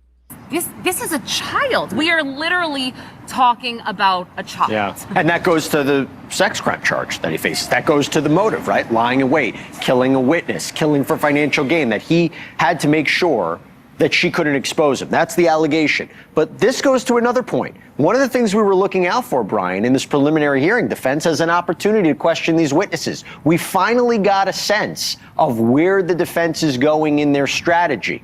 What did you learn? Well, a couple of things. I think they're going to try to poke holes in the medical examiner. I think there's going to be questions about, Alrighty, don't. We got a big problem out in LA with the medical examiner's office right now. And not just in this case, it's also in the Nick Reiner case.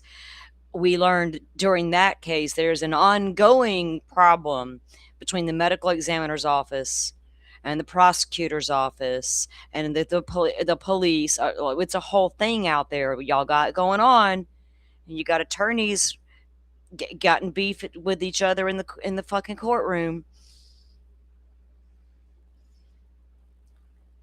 Couldn't pay me to live out there. I'm sorry, you just couldn't, and I don't want to fall off the face of the earth during an earthquake either. I've decided hurricanes are better. Body was so badly decomposed. I found the money to be interesting, and it wasn't something I had heard a lot about until today, Jesse. I mean, that he had made a lot of money.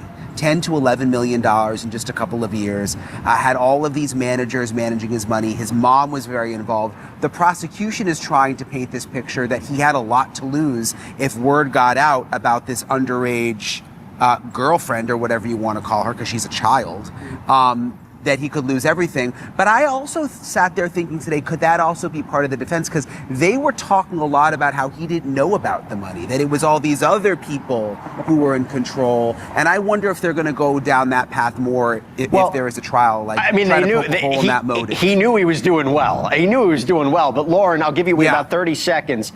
What about the idea of questioning what was tested, what was not, the DNA? Was it clear? You know, were they trying to say, you can't say exactly what was used to kill her or dismember her? Well, Blair Burke was definitely poking holes with the second witness, the lead detective, Detective Byers. She kind of said, look, you guys didn't test this cadaver bag, or you didn't log this into evidence. And he said, well, we couldn't. It physically could not be logged because of the liquid, because of everything that happened with the decomposition. So they took off the handles and the zipper, and his lawyers honed in on that.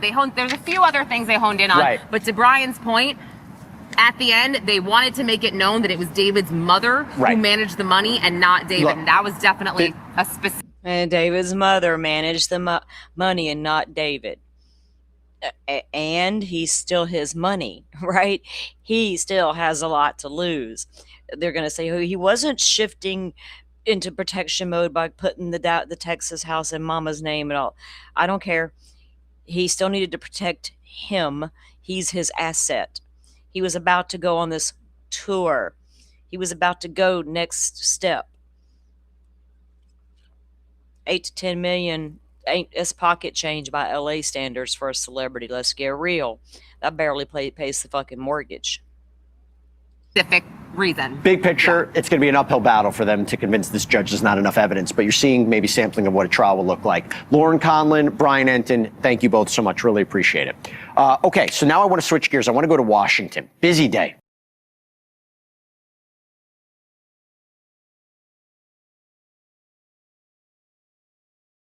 Oh, I thought I was unmuted. Sorry. I don't want to go to Washington with him. If the end of the world happens when I'm asleep, I'm good. I'll be right there in the bed trying to sleep anyway. If it happens, I can't control it, so I don't care. I'll just get a big headache. And right now, I'm already carrying a heavy load. All right, guys. Well, there's more videos. I don't know if Brian released a couple of videos. I think him and Lauren were both doing recaps at lunch. I know. Let's see. Or did Lauren drop one about an hour ago? Is that what I saw? So Lauren Conlon is on X. Y'all all know Brian Enton is on X. They are both on YouTube. He has his YouTube channel, of course. She has her YouTube channel, but she also has the LA Magazine YouTube channel, right? And I told y'all at the beginning of the week they were both going to be out there and we were going to be following them for updates. So it was cool to catch those two together, right? Over on with Jesse Weber over there hanging out with the web sleuth chickadee. Jesse, and you've tamed your porn star hair. What are you doing, Jesse?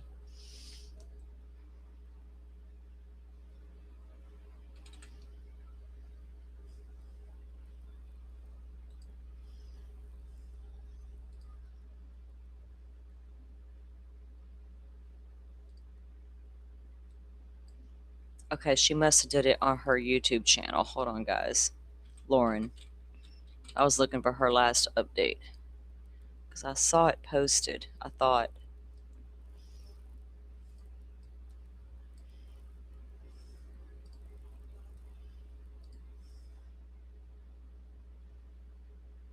have you, Simi?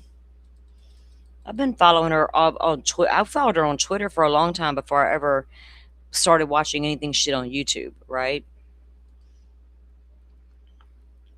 For certain cases and stuff like that. Must have been something I saw on Twitter.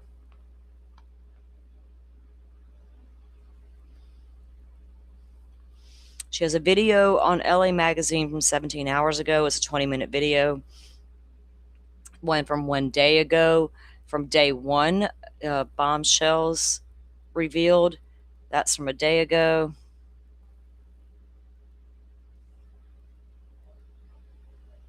I'm just looking at her playlist, guys. All right, let me go and check Twitter for an update. I'm going to see what Brian's tweeted too compared to what she's tweeted.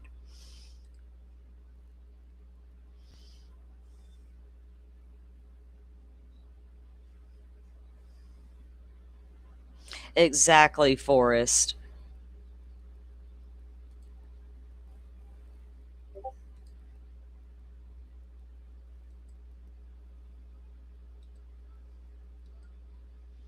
Okay, let me see.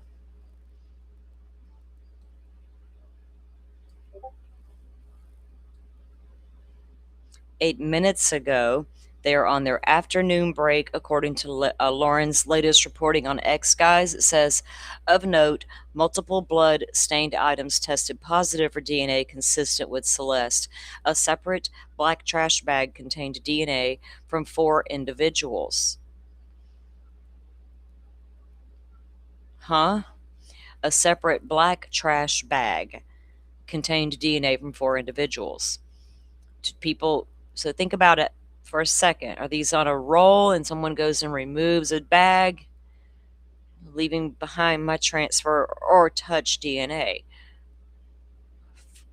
Okay, including 2 males, one of whom was consistent with David Burke. Celeste's DNA was not detected on that bag. Hang on, I'll pull the screen up where you guys can see what I'm reading from.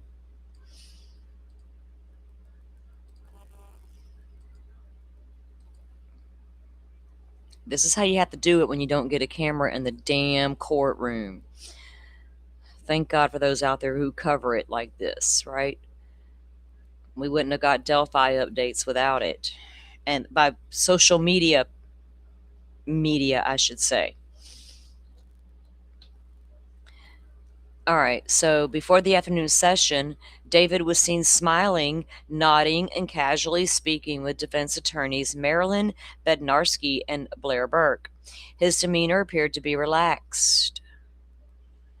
Detective William Roker finished his direct testimony by explaining how he determined the last time Burke's Tesla was driven. He reviewed surveillance footage, license plate reader data, and Tesla records as part of his analysis. According to Roker, the Tesla was not removed or driven between approximately 2 p.m. on July 29th through September 5th. So that would be the 29th would be the last time David moved that car. This corroborates earlier law enforcement testimony regarding the last known movements of Burke's Tesla. Defense attorney Marilyn Bednarski began cross-examining Detective William Roker, focusing on the limitations of his cellular analysis.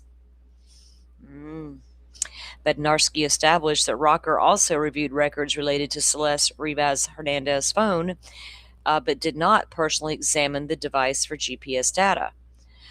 Roker confirmed his analysis was based on an AT&T, T-Mobile, and Tesla IMSI records, along with timing advanced data, from cell towers.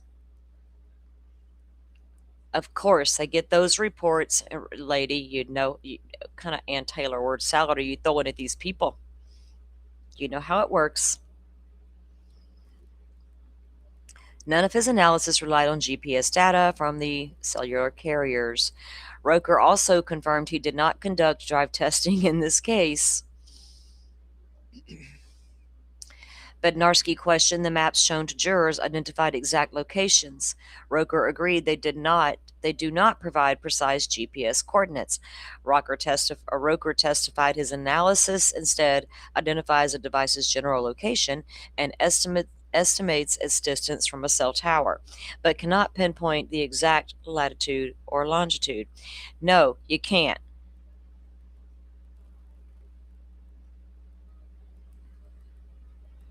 If we could, case closed.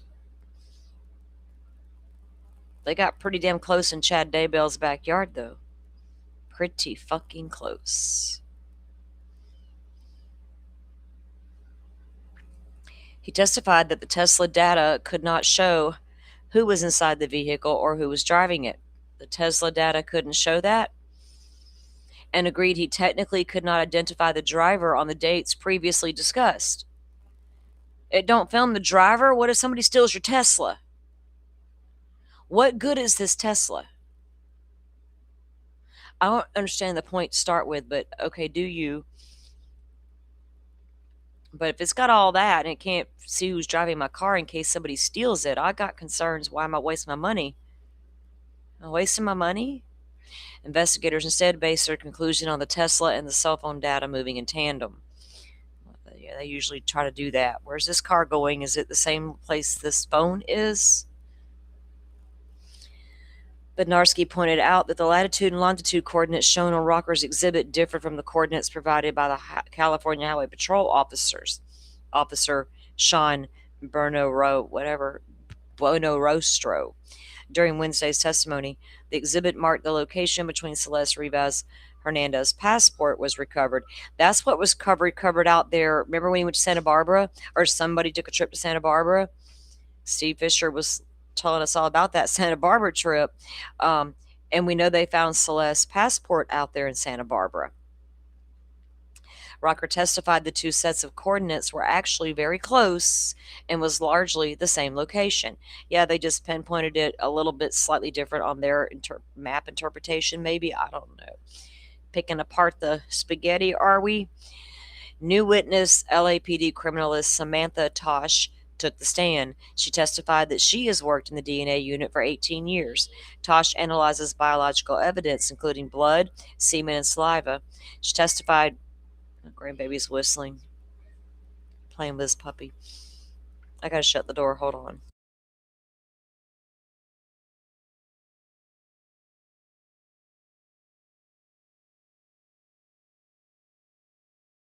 Okay.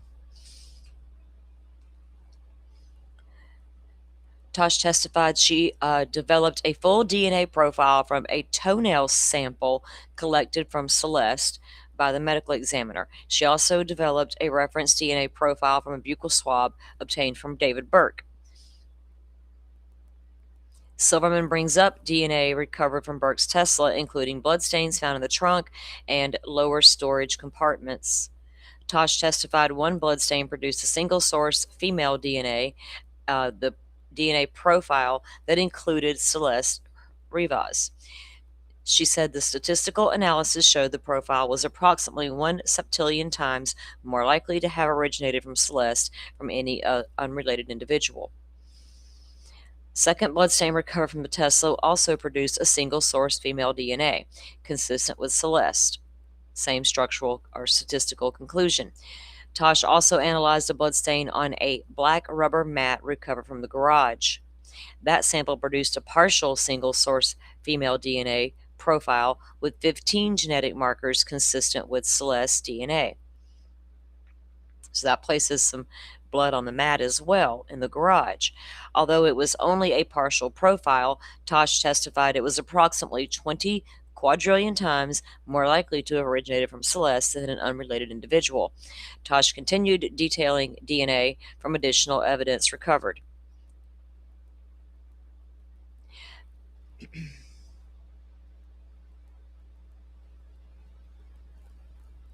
Oh, sorry, distracted there. A stain on a charger yielded the same result, DNA profile consistent with Celeste. Let's see. The black trash bag, a stain on the green tarp, stain on the charger. Okay, so the charger stain, they say that profile was consistent with Celeste.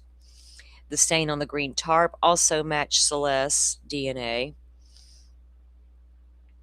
The black trash bag recovered during the investigation. Tosh testified a swab from the trash bag contained a mixture of DNA from 4 contributors, including 2 males, one being David Burke. Celeste was excluded from that mixture. A mixture. Tosh also testified that the hand wipes with brown stains produced a single source female DNA consistent with Celeste, and Burke was excluded as the contributor. They got some overwhelming preliminary DNA evidence going on here, guys. That puts her in the garage, right, Rachel? Where the now pleasantly fresh pool is now residing.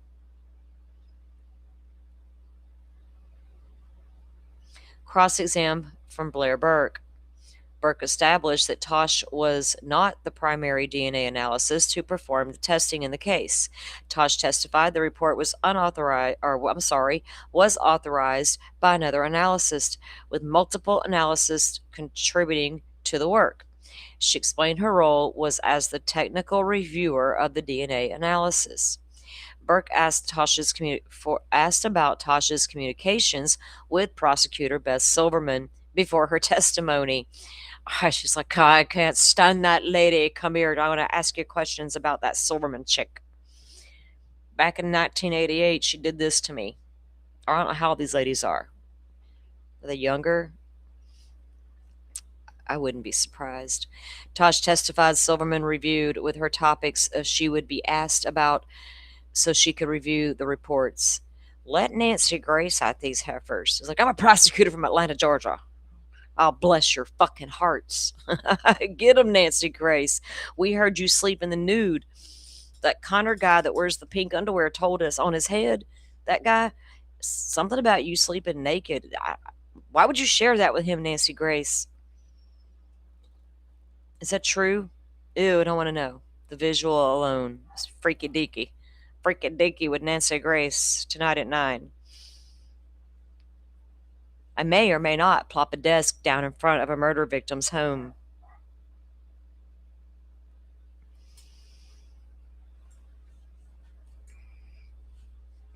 Burke questioned about her background, qualifications, prior testimony as an expert.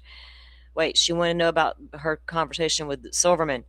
Tosh testified that Silverman reviewed with her the topics that she would be asked about so she could review the reports. Remember when they did that in Karen Reed? Tell me about your prior communications with the prosecutor. Well, they prepped me for trial, right? They prepped me for trial. What do you mean? What did we talk about? The fucking weather? Burke questioned Tosh about her background, her qualifications, and all the things. Burke also focused on the limitations of DNA evidence.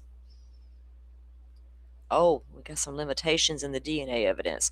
Burke questioned her about partial DNA profiles, and Tosh agreed they contain less genetic information and therefore less powerful in differentiating between individuals with a full DNA profile. Yeah, that reared its ugly head early in that Koberger case. Was it partial or was it full? Turns out it was a full on fucking profile. None of that partial bullshit to bring up. Go on now. Go on now. Burke also focused on limitations of the DNA evidence. Tosh agreed that DNA testing cannot determine how DNA was deposited on an item. God dang it. No, it wasn't the cereal box from the fucking grocery store that you put back. I came along behind you, bought that cereal box, took it home, took it out of my car, unpacked it, put it all away, never washed my hands, went in and grabbed my knife sheath and transferred that DNA from that cereal box to that knife sheath. There you have transfer DNA, my friends. Wash your fucking hands. You're taking everybody's shit with you, and we don't need none of that. We got enough of our own. She testified DNA can persist for weeks, months, or even years, depending on the circumstances. Lord have mercy, I think I need to go. I've seen enough. Tosh also agreed the lab test cannot determine whether DNA was transferred through direct contact or any other type of.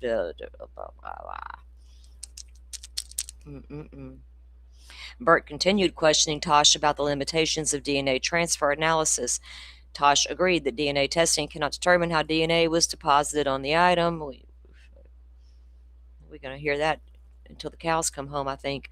Burt then asked whether Tosh could say how or when Celeste's DNA ended up on the rowing machine. Tosh said she could not. Tosh agreed the same limitation applies to the green tarp, the black rubber mat, and the charger. Burke also asked about secondary DNA transfer, and Tosh acknowledged there are scientific studies examining how easily DNA can be transferred. You don't want to bring that killer's DNA into your homes, guys, and deposit it accidentally. Wash your hands. Burke also questioned whether DNA necessarily originated from blood. Oh, what kind of Jennifer Coffin Daffer shit we got here? Blood is not DNA. Burke also questioned whether DNA necessarily originated from the blood. Tosh testified she could not specifically say the DNA came from the blood or it was possible it originated from skin cells. Lord, help us all. We need to have a come to Jesus moment if he exists. We need to have a come to spirituality moment. Praise whatever you praise. Just say amen, aha, aho, fist bump, whatever. What are y'all saying here in the chat before I head out? I need to go figure out what I'm going to eat for dinner. I think I want a burger, maybe a patty melt. I think I'm feeling that. I'm going to go watch Kresha. Let's see if she's had to push back that live or if she's going to. We wanted to give her all the time she needed, right? And give her that space and just wrap her in our love. And I think she's felt it. I felt like last night too, she might have got to lighten the load a little bit with Jay. Because y'all know, no matter, Jay's going to make us fucking laugh. We can't help it. It's girl got some shit. We're laughing, right? And I think that also probably was a lot lighter way for Kresha to help try to unpack it, if that makes sense. So I hope that, because I know she was over there last night for Jay's live. And for those of you who do not know, Trisha had her stupid 24-hour whatever the hell that was fiasco. And she, knowing that Kresha did not support that as the victim's family, and then they pitted her own family against her over there, right? Laura Matthias, with your manipulation tactics. brought Crush's own family on to spite her. Well, the internet sees you, ma'am. Loud and fucking clear. Yes, Megan, women like me are also respected, even though we motherfucking cuss. Get over yourself, girlfriend, and get off your high horse. It ain't a pretty look. Now, we're going to continue to follow this, the David situation. I guess they have court in the morning, guys. Tomorrow's Friday, right? Yeah, all day. Tomorrow's Friday. I'll come back live in the morning and we'll do, an update on whatever happens throughout the day. I'll try to get us a little more we can put together there. And of course, make sure we're good to on track for Lindsay's trial to start out on Monday.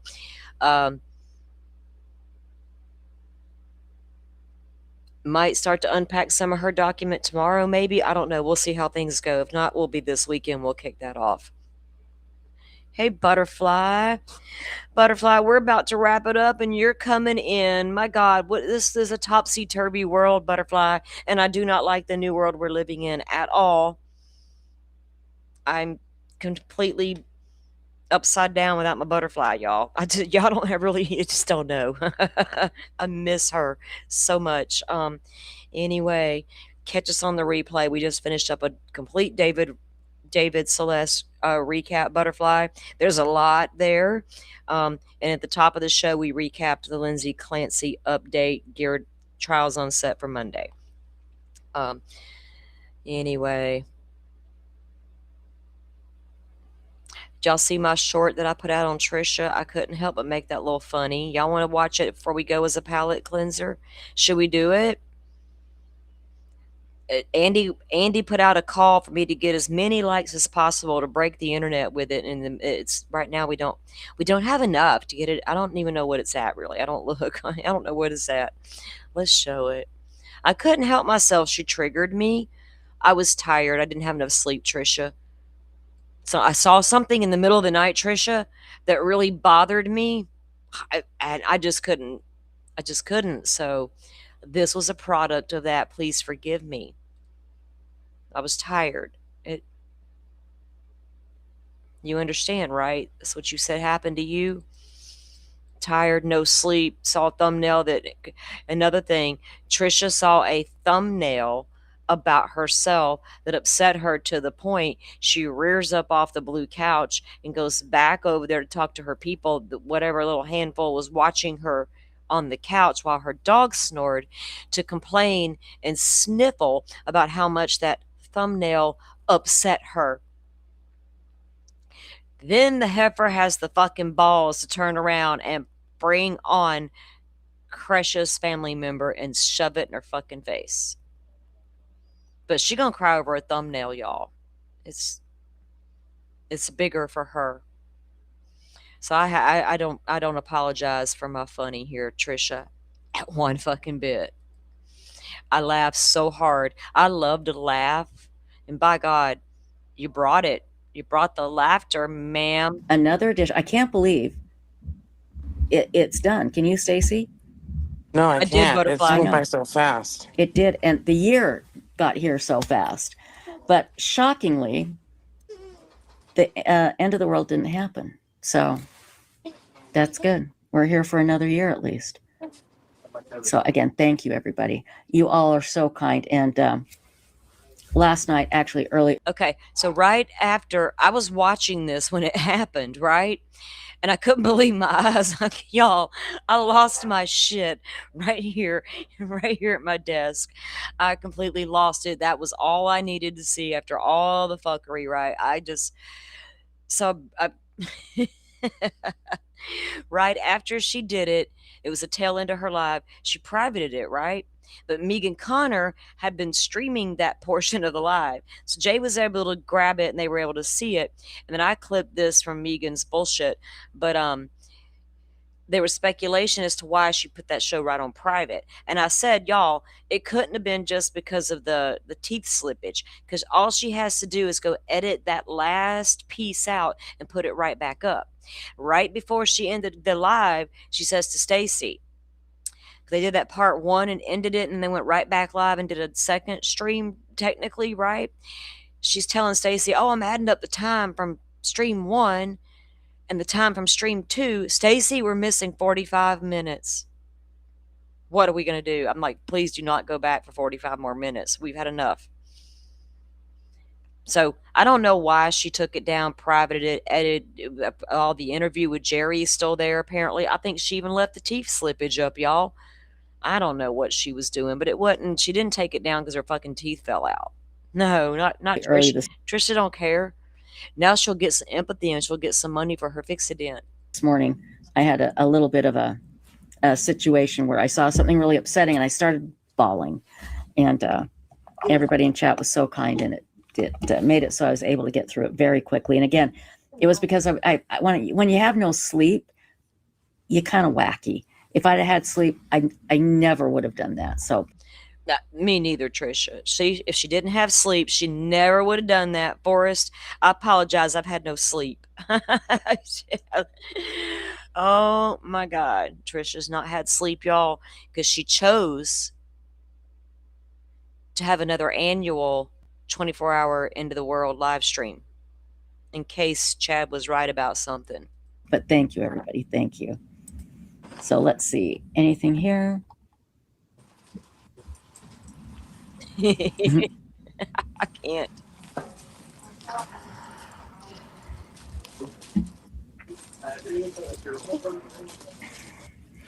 Mitz Blankenship says, is Stacy a real person? No. She's not even real AI. She's fake AI. Sorry. My teeth just fell out. Her name's Mitz.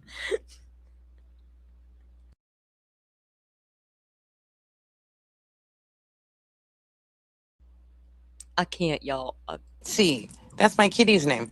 Oh, Oh, how cute. Another. I think she almost swallowed the damn things. Okay. I can't.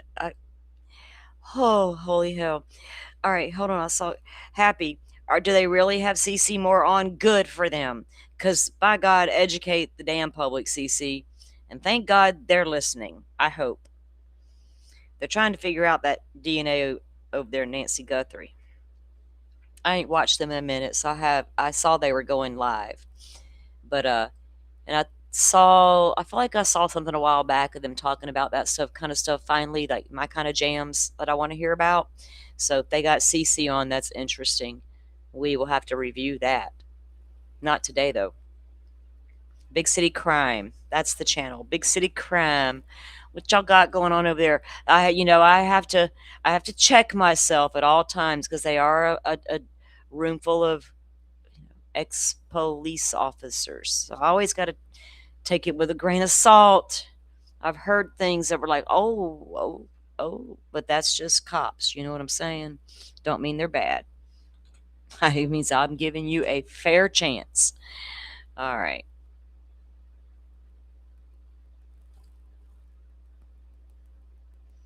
Don't push a narrative and get the tunnel vision, though. I will not stick around for none of that stuff. I don't give a shit what else you got going on. Duly noted. Red flags and all. I've learned my lesson on these YouTube streets. I know a thing or two. All right, they got a pretty good panel. They got their usual panel. Steve Kramer's on with them and CC Moore. Okay, that again, this Big City Crime. I'm not going to play it, guys. They're live. I got more respect for them guys than that. I do like Dan. I do like Maureen, but they are cops, right? And so I always got to keep them right there, and that's it. All right. This is going to redirect over to Kresha. Y'all just at least go give her a thumbs up. If you can't be there for her live, catch her on the replay. Hit the notification when you go over there so you get the notification when she goes live. It looks like it is still scheduled up.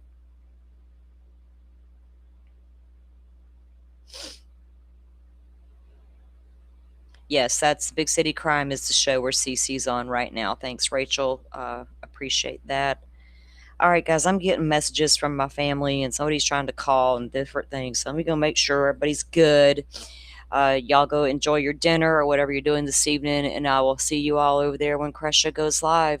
Y'all share your continued support for victims in these families and seeking justice for these cases, right? And making sure that we can see these proceedings in the daylight, and making sure things are done right so these criminals get convicted and stay there and not get a chance at a big appeal. Ugh, we don't need none of that. All right, y'all go be safe on them YouTube streets in the meantime, and I'll see you back here in the morning at some point. Y'all have a good one. Thank you all for watching this here video.